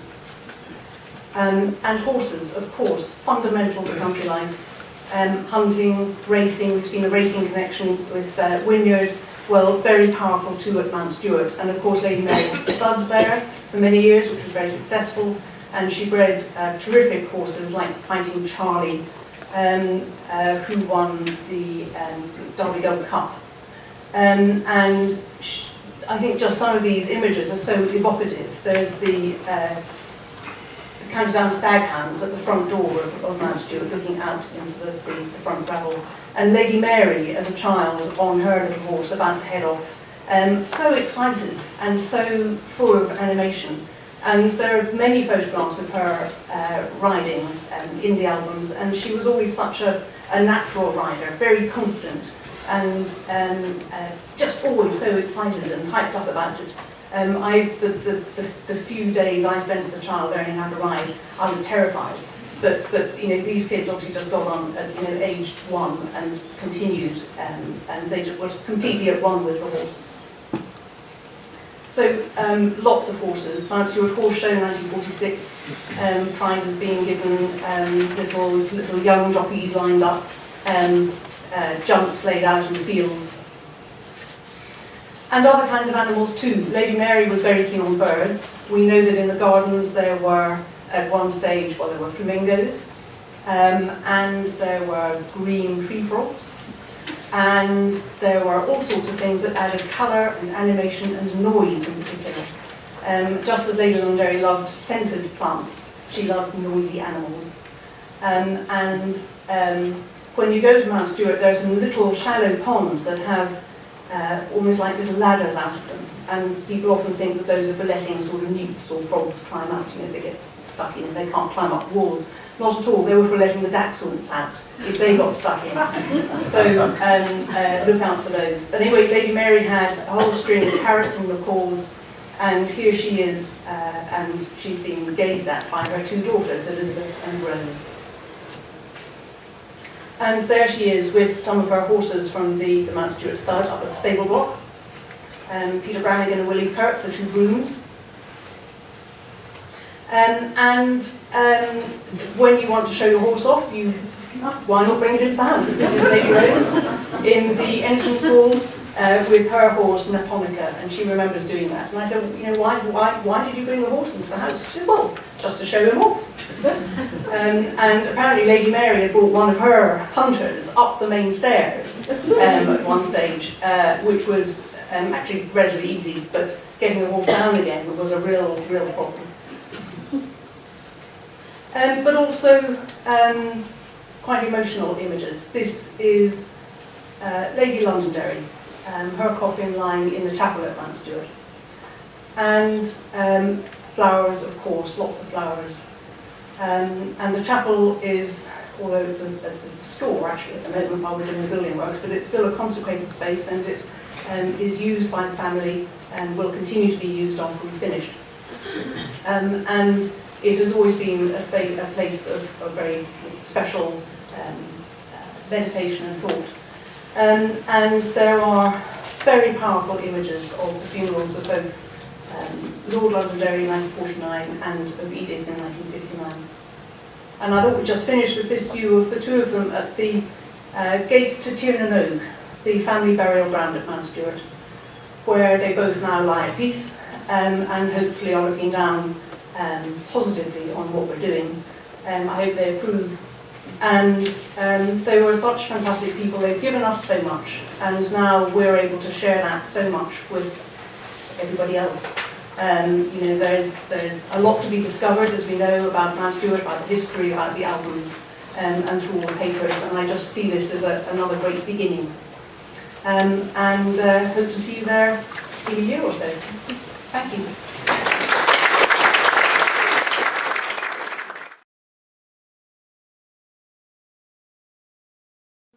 And I'm very grateful to Ian Montgomery and the Public Record Office for the very generous invitation to be here this afternoon.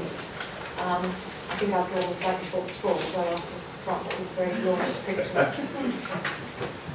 Nonetheless, I was very struck as I came to put this talk together by the fact that perhaps Ian had been quite pushed to find anybody whose research interests and associated publications covered so broad a spectrum of topics and timelines as my own. And I've just, in a table, tried to put together the sorts of things that I have been able to investigate or carry out research into during the course of my work. And obviously, fundamentally, there's the subject of estate history and development. And using material contained within the Londonderry Papers, you can find out, for instance, all about the legal and tenure arrangements on the estates, about the agriculture, mariculture, silvicultural practices on them, about model farm development, about the commissioning and payment for and execution of state buildings and follies, and perhaps more interestingly in terms of the Londonderrys, their involvement in mine minerals, because they did have a part share in the lead mines at White Spots, Newton Ards. And then, of course, there's the broad subject of horticulture, the creation of the gardens and grounds around the house at Mount Stewart, the commissioning and execution of water features, garden features and sculpture from a whole range of artists and from places all over the world. And then social history, to use Anthony Malcolmson's phrase, pursuit of the heiress, but very much Londonderry style, where I was actually looking for political advantage rather than for social or economic advantage. Through the estate accounts, you can look at their patronage, the sorts of goods and services they purchased with their money, the public entertainments they went to as guests, and the sort of private entertainments they put on in their own homes. The huge topic of family relief, which I'll touch on a bit more later on, and my own particular interest at the moment, the travel of various members of the family in the 19th century, mostly abroad. And then it's already been talked a lot about the significance of the Londonderry Papers in terms of political papers. And in my case, it was the careers of Castlereagh's half-brother, Charles Stewart, that I was particularly interested in. And then my own particular passions, perhaps, art history and architectural and decorative history. And through the papers, I've been able to look at, in significant depth, at the careers of a range of Irish and significant British architects.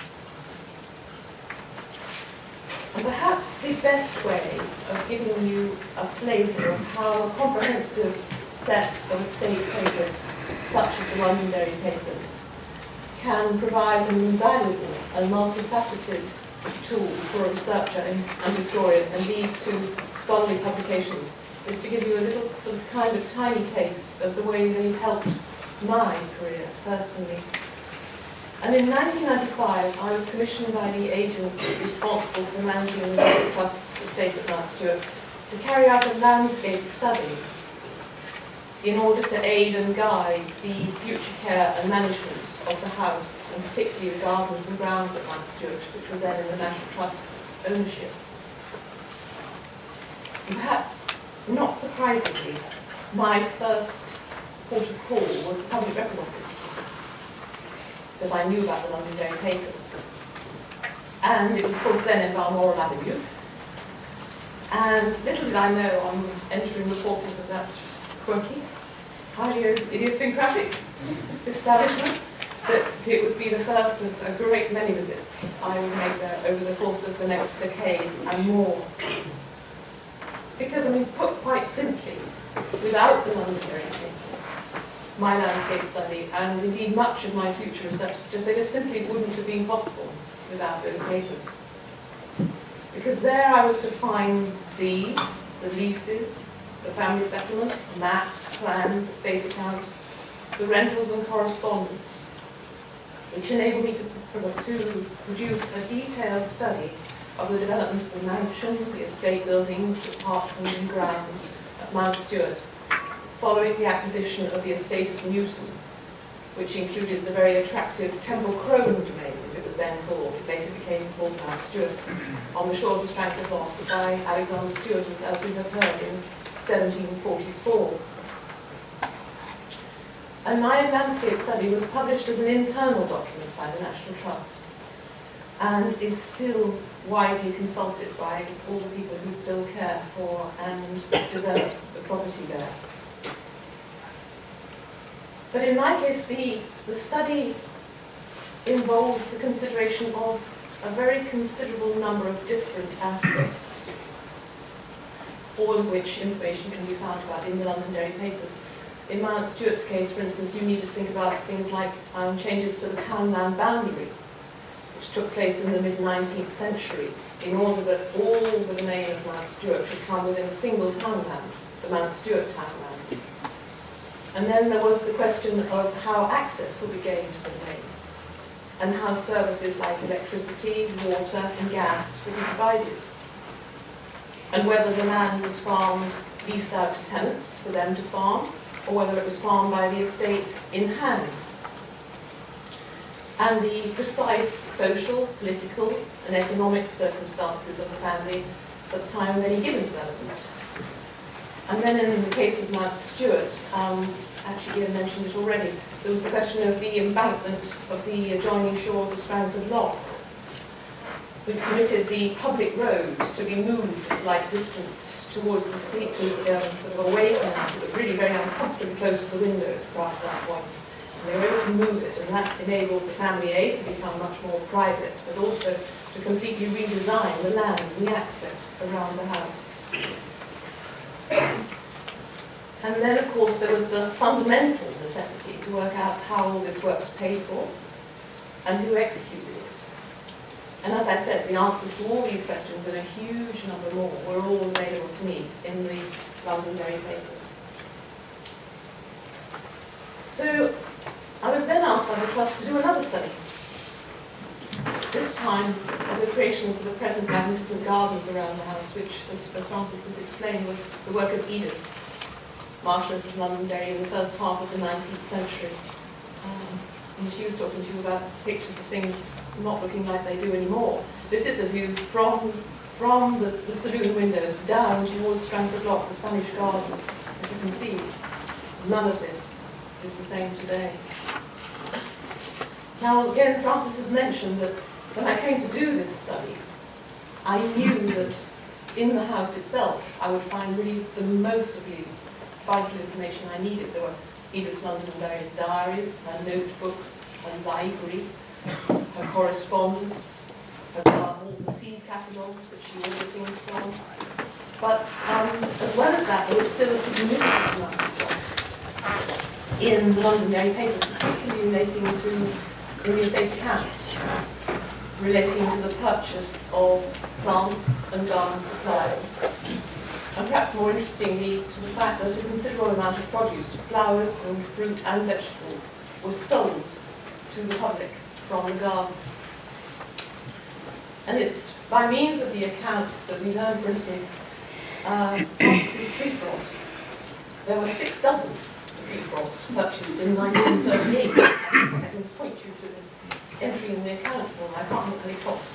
But what I do know is I don't think there was ever any repeat of the experiment. I don't think they lasted very long. But also within the Londonderry Papers is a fascinating account by Teresa, the wife of the 6th Marquess, which appears actually in the H. Montgomery Hyde Papers. And Teresa describes in graphic detail what the gardens looked like before Edith started her work. And then, of course, there's Edith's own personal correspondence in D3099.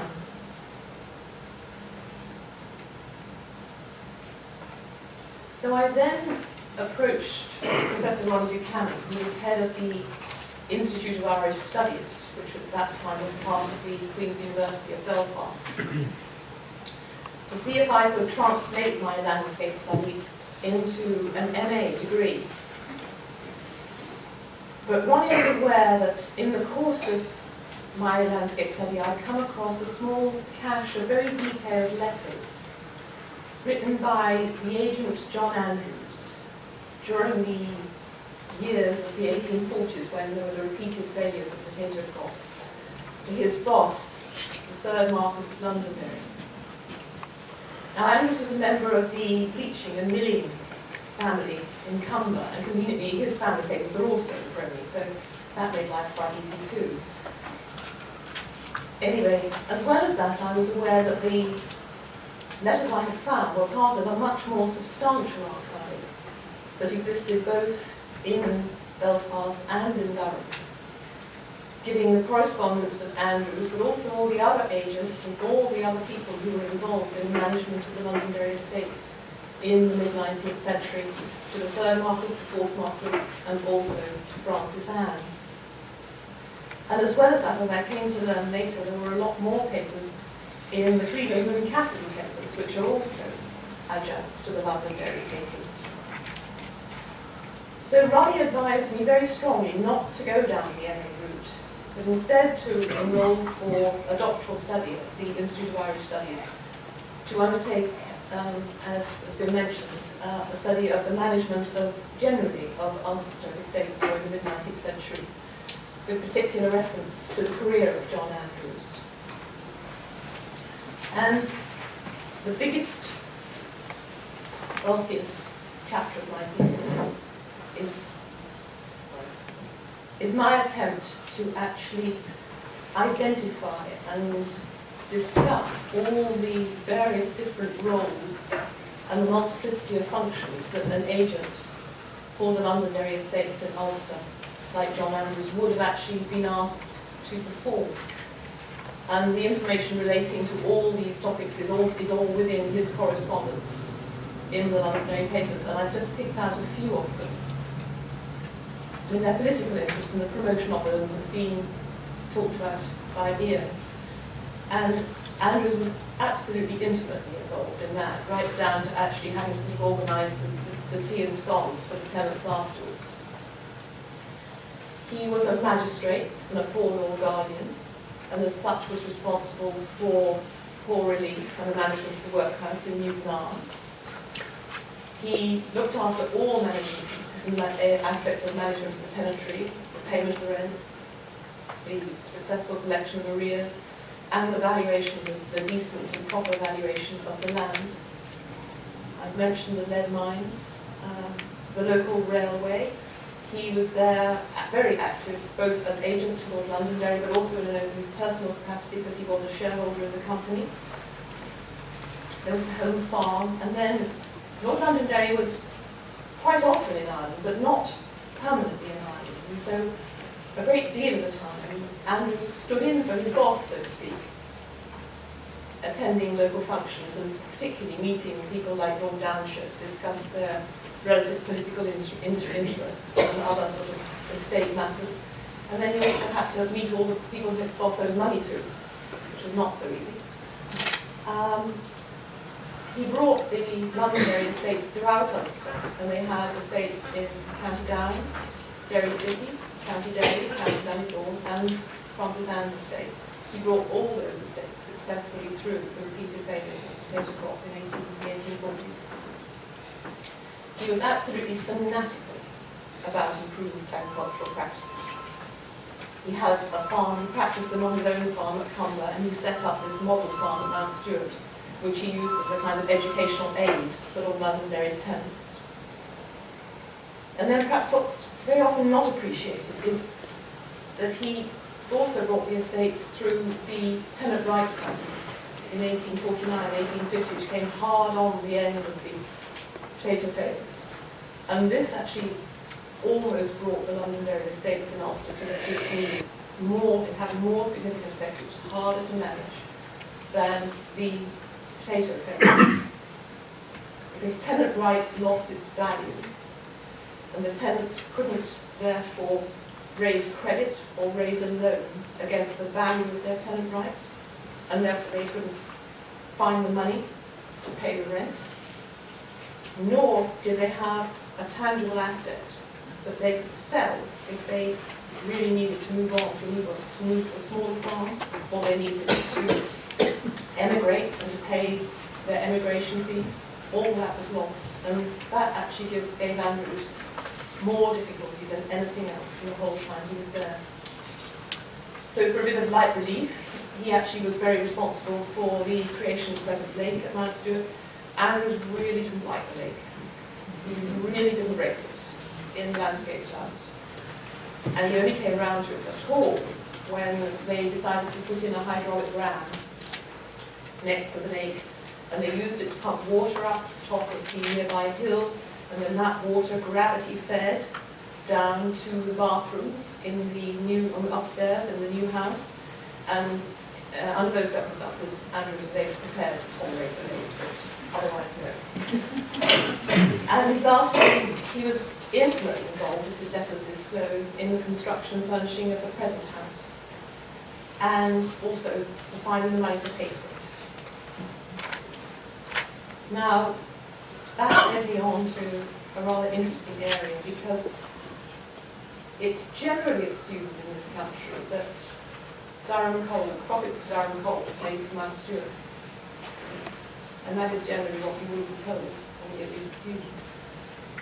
But that absolutely is not the case. The surplus income of the Londonderry estates in Ulster paid for the reconstruction, the refurbishment of the house, the construction of the present stable yard, and the construction of the lake. It was supplemented by a reasonable sum that they acquired from the sale of the land for the railway, and by the balance of a loan from a member of the Andrews family. And as well as the customary outgoings that you might expect from an estate of this size, the estate was also obligated to make a monthly allowance to Lord Londonderry personally of £600 a month, £7,200 a year in the 1840s, which Lord Londonderry wouldn't allow to be delayed or postponed. He wanted it in full on the day, because it substantially underpinned his English lifestyle. And as well as that, the estates paid for special purchases from Mount Stewart and for the family's living costs when they were in Ireland. And all of that during the 1840s and the 1850s. And that was the responsibility that Andrews had.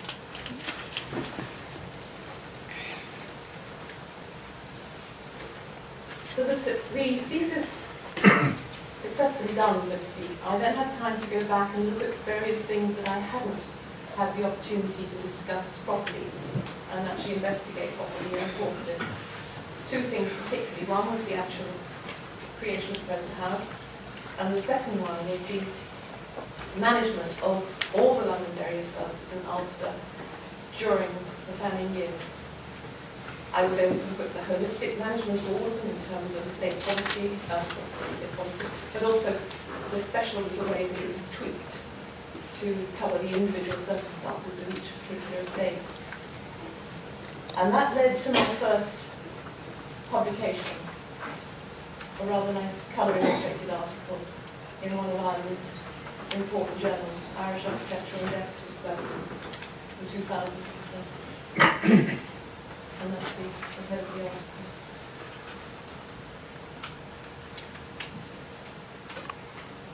And the article falls into two parts.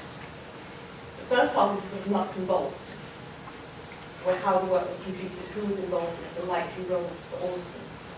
But the second part is a sort of diary, a chronicle of events at the time, seen through the eyes of John Andrews, because he wrote detailed accounts of everything that was going on at Mount Stewart to his boss who wasn't there. So he writes these detailed, almost daily diaries of how the work is progressing in the house, the sort of people who were involved, what they're up to, the fact that some of them have gone home because they can't tolerate life in Ireland and they need to go back to London to get family.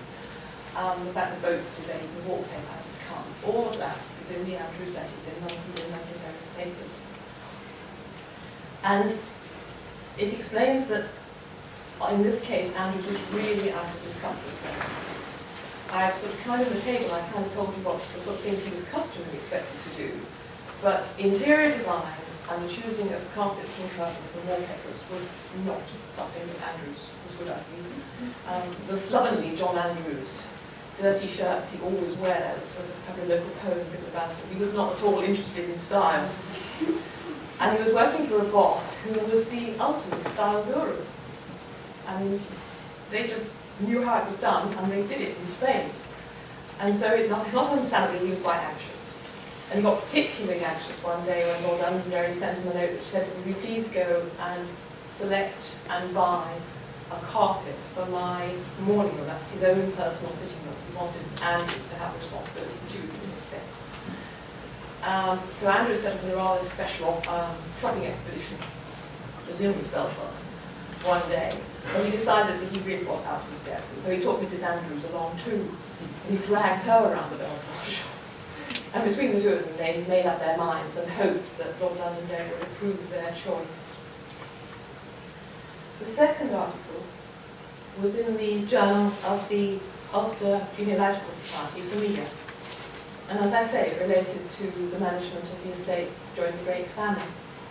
And I've kind of already outlined the headings. These are all the various headings that, again, through material of the Londonderry Papers, I was able to consider. Perhaps most interestingly, the way I was actually able to look at not only the management on the Londonderry estates, but also on the neighbouring estates, because Andrews comments on the sort of thing that was going on elsewhere, and he kind of critiques it and assesses it, and sort of says, you know, I do the same if only I could, but I've got problems with the creditors, I've got problems with Lord Londonderry, I just can't afford to be that generous or take that risk. And all that came out through the correspondence of the various agents at the time. So it was then perhaps time for a little bit of light relief, so to speak. And that took the form of an article in the arts periodical Apollo about the circumstances of the lovely picture that Ian Francis has shown you, with the Hamiltonian picture, which is done by the artist Stubbs, and most particularly about its sister picture, which shows the termination of the famous race between Hamiltonian and Diamond. And a copy of that picture, the original picture, is gone, but there is a copy that hangs in the dining room at Mount Stewart. And the material relating to that controversy and that scenario was also in the Londonderry Papers, this time in the Antrim State Papers, D 2977. And I followed that with a second article in Apollo, which was made possible purely by the discovery at Mount Stewart by the then head gardener Nigel Marshall of a rather wonderful early estate map, drawn by the cartographer and surveyor David Geddes. I'm afraid this is a very faint reproduction of Geddes' map of 1779. But I don't know whether you can see, up at the top left-hand corner, there's it's actually labelled Intended Road, and it snakes its way down the middle of the map to a location in the middle which is called Bean Hill. And then right down by the shore, on this sort of squiggly peninsula, which is what it looked like before they embanked it, you've got the house and the rather famous cabins beside it. So Bean Hill is quite some distance from the present Mount Stewart house. But it looks as if the Geddes map actually shows the infrastructure and the plantings and the parkland that were intended, that was to surround an intended house on Bean Hill. And it shows how the landscape would be reconfigured. Bean Hill is a good deal higher than Mount Stewart, and as a result it has a far better prospect over the Strangford Loch and the Moor Mountains than Mount Stewart does itself. Mount Stewart was once described as stuck in a nook between two high projections, and this is a far nicer location. So armed with this knowledge, I then was to go back and look at an awful lot of stuff I've looked at in my landscape study and to re-evaluate it. And to discover that at Mount Stewart that actually there's quite a strong tradition that there always should have been a house on Bean Hill. and that are really rather too substantial field boundaries, in fact more likely with the ha-ha that surround the house and kept the domestic stock away from the windows of the house. And that the location of the present farmyard and wall garden of Mount Stewart, which really is, even by 18th and 19th century standards, very, very far from Mount Stewart House, is in fact very nicely located for a house on Bean Hill. And I went back to the estate accounts, and I reminded myself that there were payments around this time to a mysterious Mr. King. And in all probability, in view of the new circumstances, this is probably the landscape designer William King, who's known to have carried out work on other Ulster estates at much the same period. And it looks as if it was actually William King. This is actually William King's map, William King's scheme that Geddes is showing on the map. Now, the family never lived in the intended house. They never built the intended house. And they settled instead for making modest improvements to the existing house, most especially relating to the west wing.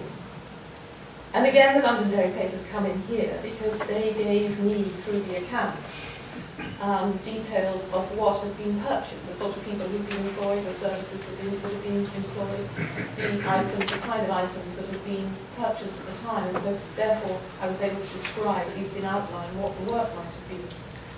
And perhaps more interestingly, I was actually also able to discover that during the duration of the work, the family, as people often do today, they moved out. But they went to live in a rented house in Bangor for a while, which we didn't know about before. I'm just finished with the last thing. Do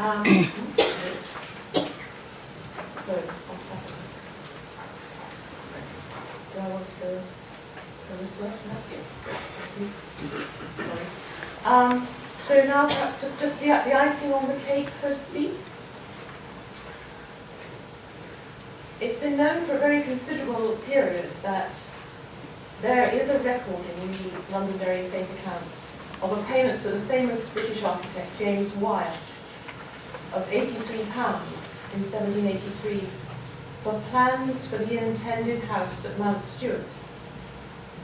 But no plans for James Wyatt for Mount Stewart exist in PRONI, as far as we ever found, nor in any other repository. But I decided that perhaps it was time to go and have another look through the Londonderry Papers, just in case it had been overlooked. So one day I sat there searching through the catalogue, and I came across a very undistinguished entry there, which just said, Mount Stewart, plans, no date. So I thought, oh well, and I ordered them out, and I sat there waiting patiently. And eventually, one of the attendants came towards my desk, and I thought, he was carrying this enormous folio, big leather-bound thing, and I thought, yeah, must go somewhere else. But then he put it down in front of me, and I opened up the ribbons and laid it out. And inside were plans for a really very fine country house. There were 3 alternative schemes. 2 for a 7-bay house with sunken offices, and 1 for a 9-bay house with pavilion-ended wings linked by low corridors. And the plans were completely unsigned and completely undated, but they were subsequently attributed by Sir Howard Colvin to the Scottish-born architect James Gibbs, who you probably know of from his work at Marquesses in the Fields and Mary the Strand in London. And therein lies another tale, and another trawl through the Londonderry Papers, and another article in Irish Architecture and Decorative Studies. And I'll just give you a tiny taste of what the Gibbs looks like. That's the 7-bay house, and one of the alternative schemes to the side. I'm not responsible for this is PRONI. When they were photographing it, they didn't realise that the piece sitting on the top should have been put on the left-hand edge. It's and so you can actually count that. That's the line. And that shows a section through it. And that gives this idea of what the interior of the 7-bay house might have looked at. Ladies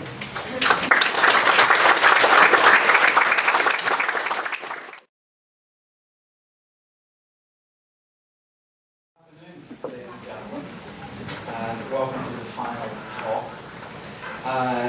As was said, my name is Brian Henry Martin. I'm a documentary filmmaker working for Double Band Films in Belfast. Over the last 10 years, I've made history films on a range of subjects, from the D-Day landings to the history of caravans, to the Ulster Covenant, to the flying career of Harry Ferguson. So broad range. And last month I made this documentary, was broadcast on BBC 2 at 9 p.m. The Extraordinary Life of Castlereagh. Did anybody see this film? Yes. Okay, good. If you didn't see the film, I am going to show some clips from it today. The film was presented by Dr. John Bew of King's College London, who is the biographer of Castlereagh. Unfortunately a Manchester United fan, but anyway, that's a separate issue. Produced by Claire McParland, who's here today, thank you Claire, and directed by myself.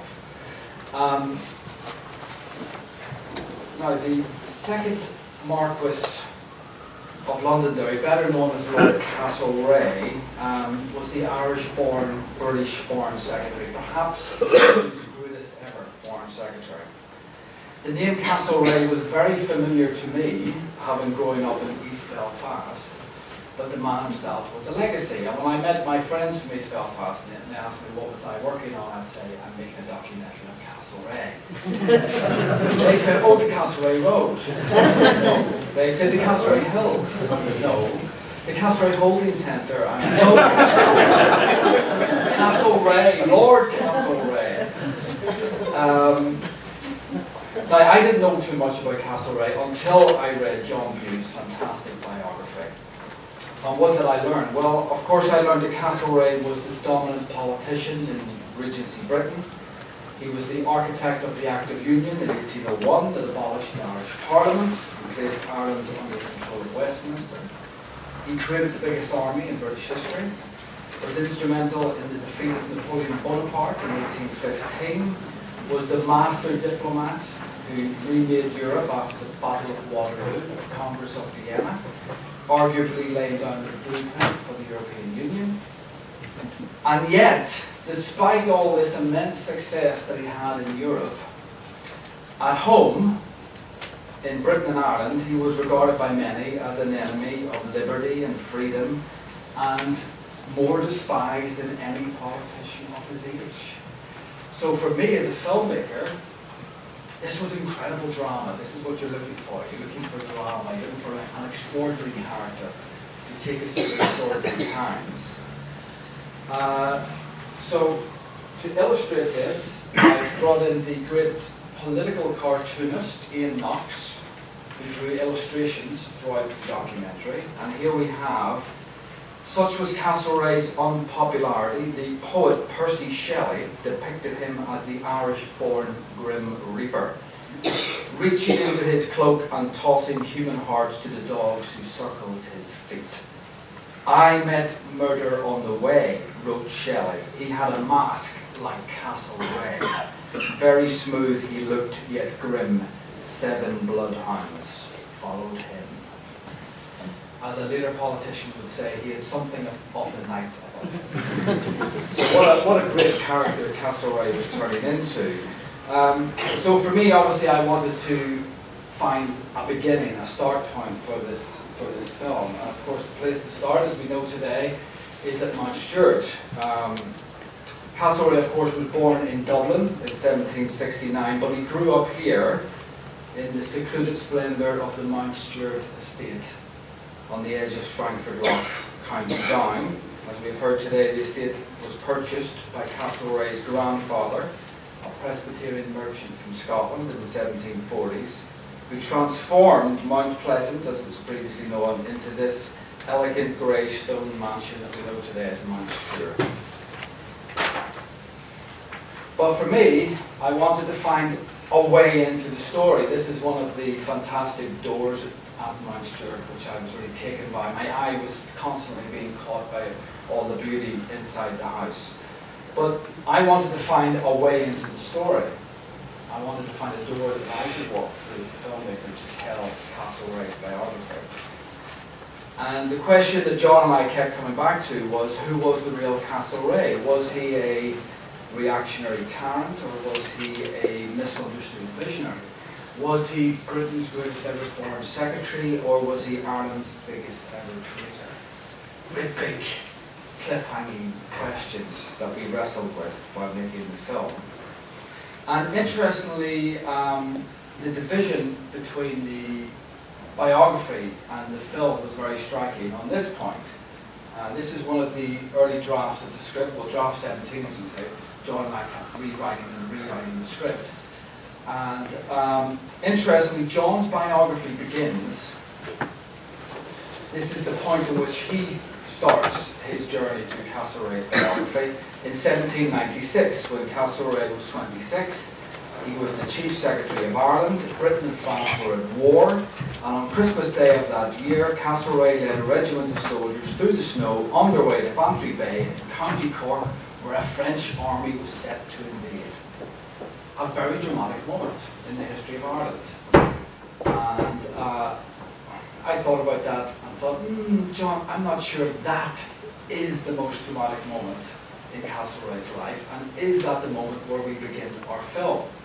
Being myself a big fan of detective fiction, I thought to myself, no, wait John, there may be a better moment to begin our film, and that to me was what we have here. Early in the morning of the 10th of August 1822, the British Foreign Secretary, Lord Castlereagh, rose from his bed and with a small penknife that he had hidden from his wife, cut his throat.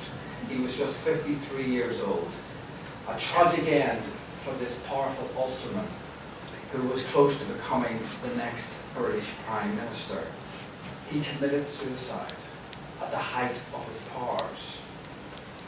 An incredible revelation to me when reading the biography. And I thought, wow, so the film can be this incredible political career, a rise and fall, but in some regard it can also be a kind of murder mystery. Why would a man so powerful as Castlereagh end up cutting his own throat at the very height of his powers? So where to begin? Well, of course, the only place to begin for me was right here in the Public Record Office of Northern Ireland. And here we have the Castlereagh Papers, which consist of more than 7,000 documents, more than 40 volumes, mainly from the rise of his political career, covering the period 1798 to 1822, including some earlier and later documents. And what a remarkable collection of documents they are. I mean, if you think of Castlereagh's career, it covers the French Revolution, it covers the 1798 Rebellion, the Act of Union, the Napoleonic Wars, the Battle of Waterloo, the Peterloo Massacre, and on and on and on. What an extraordinary 30 years. And right at the center of our film was the remarkable relationship between father and son, between Castlereagh and his father Robert, the first Marquess of Londonderry. When Castlereagh was only 1 year old, his mother had died in childbirth along with her baby. And this tragic loss gave him a deep and lasting bond with his father. And to me, some of the most emotional and moving letters in the archive are the letters between the first Marquess of Londonderry and Castlereagh. Dear Robert, that's his father. And you can say here, your most affectionate father, Londonderry, writing to him from Mount Stewart in September 1809. And it's amazing to have those documents in your hand, 200-year-old letters, and you can read them as if they were written yesterday. Quite extraordinary. Now, for the look of the film, for my visual inspiration, I turned to a master, and that was Stanley Kubrick. This is his 1975 film, Barry Lyndon. Anybody seen Barry Lyndon?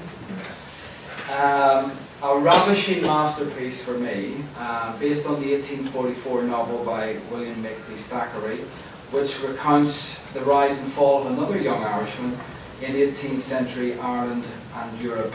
Winner of 4 Academy Awards for its sumptuous visuals, and itself, Stanley Kubrick looked at the paintings of the great English landscape and portrait artist Thomas Gainsborough.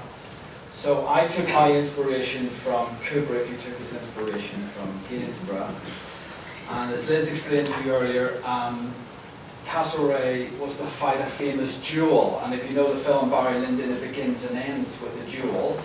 So I looked at Barry Lyndon, and then I got John Bew to fight his own duel. So here he is in full 18th century mode. So as Liz did explain to you, when Castlereagh in September 1809 was the Secretary of State for War and Colonies, he discovered that some of his cabinet colleagues were plotting to have him removed from the government. The ringleader, as you learned earlier, was the ambitious Foreign Secretary, Anglo-Irish of course, George Canning. John explains in the book that Castlereagh and Canning were like chalk and cheese, whereas Castlereagh was shy and reserved. Canning was a brilliant speaker with a tongue so cutting it was said it could lash the hind of a rhinoceros. So what happens to these two great men when they have their plot against each other? Well, I'll show you the clip from the film of what Castlereagh does next. This is from the documentary.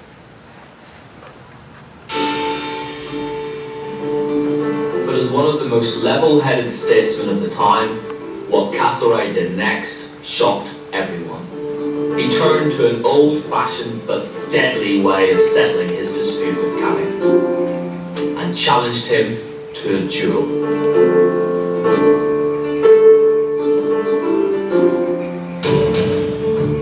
Shortly after 6 a.m. on the 21st of September 1809, the War Secretary and the Foreign Secretary of Great Britain met on Putney Heath with their pistols loaded.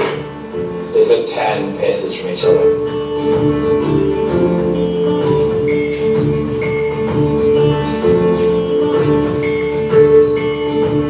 Turned, took aim,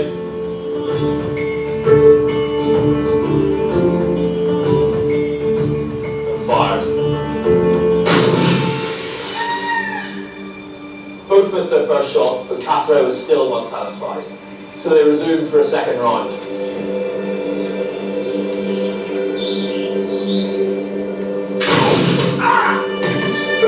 This time Canning was shot in the thigh and collapsed in a heap in the grass.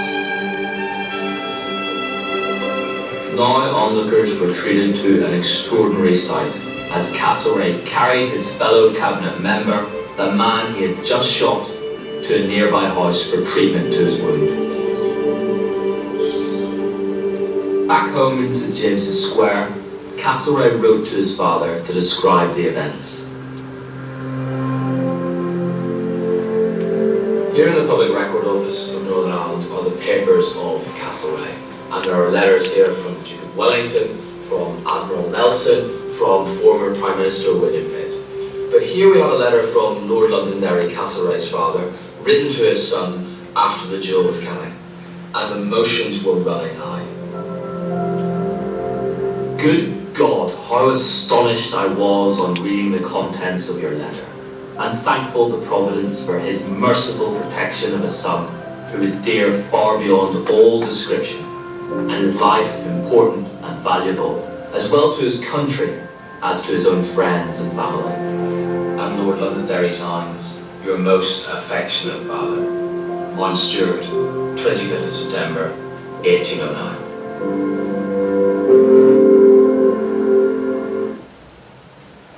So, an extraordinary piece of drama. Canning, of course, would go on to become the British Prime Minister. Castlereagh would not. And after this, Castlereagh did resign from the cabinet and retired to Kent for a few years to become a sheep farmer. One of the great ironies of this particular part of Castlereagh's story is Castlereagh is buried in Westminster Abbey. if you go to the Abbey and find where Castlereagh is, and you walk 10 paces, you stand on the grave of Canning. There they are, side by side, still in some kind of duel. One thing I should say is the Public Record Office for a filmmaker like me is a complete joy to work with. Very accommodating, very open, and the film that we made could not have been made without the expertise of the staff here at the Public Record Office. And an unsung hero is Mr. Ian Montgomery himself. There he is, there he is. Now, Ian very graciously, when we were filming that sequence that you saw, came in on Saturday, which is when this office is closed, and came in very early in the morning. Now, he said that he travelled from Florida. We did pay his travel expenses. We are going to have to look at that. But anyway, no, but Ian, thank you very much for that. But I do honestly mean it because, you know, for us making television programmes, we're always battling with time and money. You know, and we might not be able to do anything with the, with the money, but we can with time, with the cooperation and partnerships with great people like Ian and organisations like PRONI. Very important. So just moving on, I mean, what I wanted to do in the film was really follow the physical journey of Castlereagh as much as possible. So in the pre-production period, I was very interested in the letters between Castlereagh and his father. So here's Lord Londonderry writing to his son, who at that time was living in St James's Square. So Lord Londonderry is writing from Mount Stewart, and his son is living here in St James's Square. So it's fantastic for us to follow the path of the letters from Ireland to London. There's another one of his father's letters.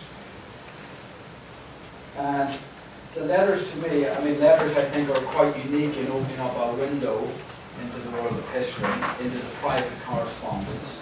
And here we have a letter to Castlereagh from Arthur Wellesley, which is here in the archive. Wellesley, of course, was Castlereagh's great friend.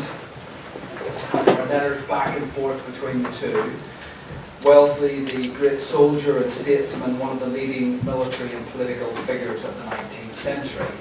And this to me was one of the great dramatic moments in our documentary, is not only when Wellesley entered the story, but another great man who was going to influence European politics entered the story. So I'm just going to show you another clip from the documentary.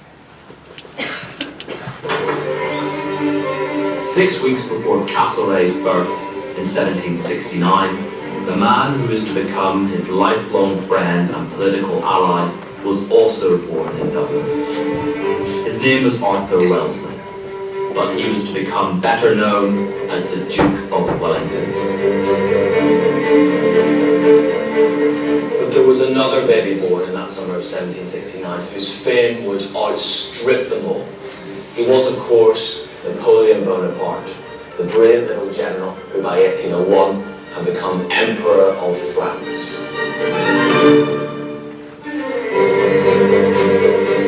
The struggle against Napoleon was to define the next 15 years of Castlereagh's life, and it was to immortalise Wellington.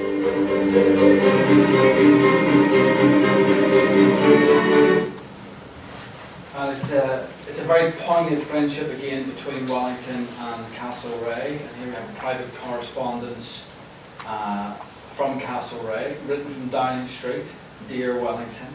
And of course Wellington himself would go on to become Prime Minister, a position that Castlereagh would never hold. And to me this was the greatest revelation of the Castlereagh story, was really to find out his position with all these great other men of that period in history. John Bew writes that in 1805, during Castlereagh's time as War Secretary, as Wellesley waited in the anteroom to Castlereagh's office, he recognised a one-armed naval commander also wishing to see the War Secretary. It was Admiral Horatio Nelson. who was 9 years his senior and already had reached legendary status. Castlereagh had followed Nelson's career since the Battle of the Nile in 1798, accounts of which he read in great detail. Now they discussed preparations for the mission that would culminate in the Battle of Trafalgar. Nelson boarded the HMS Victory shortly after their meeting and was in regular correspondence with Castlereagh during their mission. And this to me was one of the most extraordinary documents that's in the Londonderry Papers. And this is a letter written from HMS Victory days before the Battle of Trafalgar to Castlereagh by Admiral Nelson. My Lord, he says, I've been honoured with your Lordship's letter. And to look at the status of Castlereagh, you just have to look at how Nelson signs his letter. Your Lordship's most faithful and obedient servant, Nelson. So it gives you a sense of the status that Castlereagh held at that time. And this letter is written days before the Battle of Trafalgar. Of course, the Battle of Trafalgar, the most decisive naval victory of the Napoleonic War, led by Admiral Nelson of the southwest coast of Spain, without the loss of a single British vessel. Britannia continued to rule the waves after the Battle of Trafalgar, though Nelson was mortally wounded during the battle, becoming one of Britain's greatest war heroes.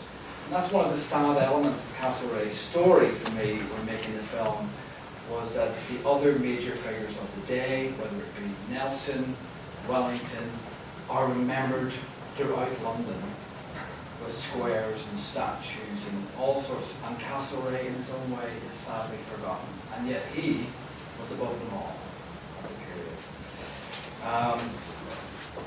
But it was a great privilege to make the documentary, and as I say, archive plays a huge part in the films that I make, and it's mainly where I begin search for the narrative of the film.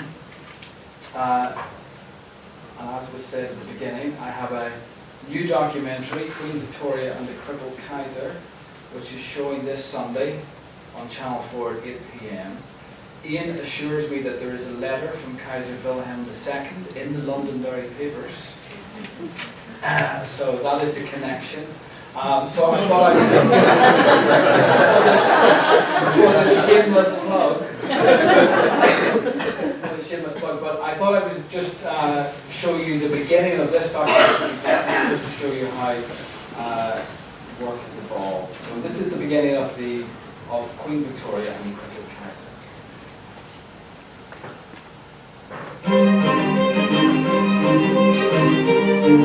When the First World War broke out in 1914, a royal family turned on itself. Germany's leader, Kaiser Wilhelm II, was Queen Victoria's grandson. As a child, he had loved playing in the gardens and palaces of the British royal family, but now he was taking up arms against his own mother's country.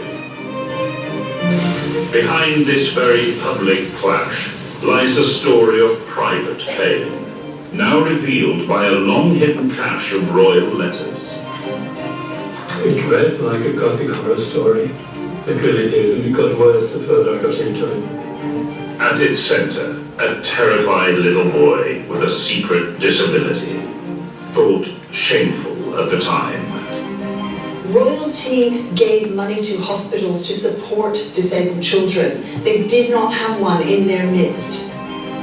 A child subjected to gruesome torture in the name of science and troubled by dark, incestuous desires. Then you took off your gloves and laid your hand gently on my lips for me to kiss it.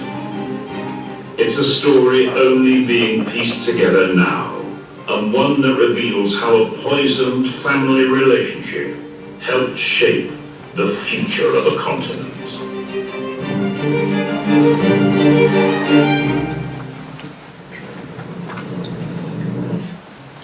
There you go, you can watch that Sunday night, 8 p.m. But that is based on a newly discovered cache of letters that were in Germany, which is interesting. So, I mean, this was our contribution to filming the Londonderry Papers, The Extraordinary Life of Castlereagh. If you hadn't seen the film, it is available on YouTube illegally, but you can watch it.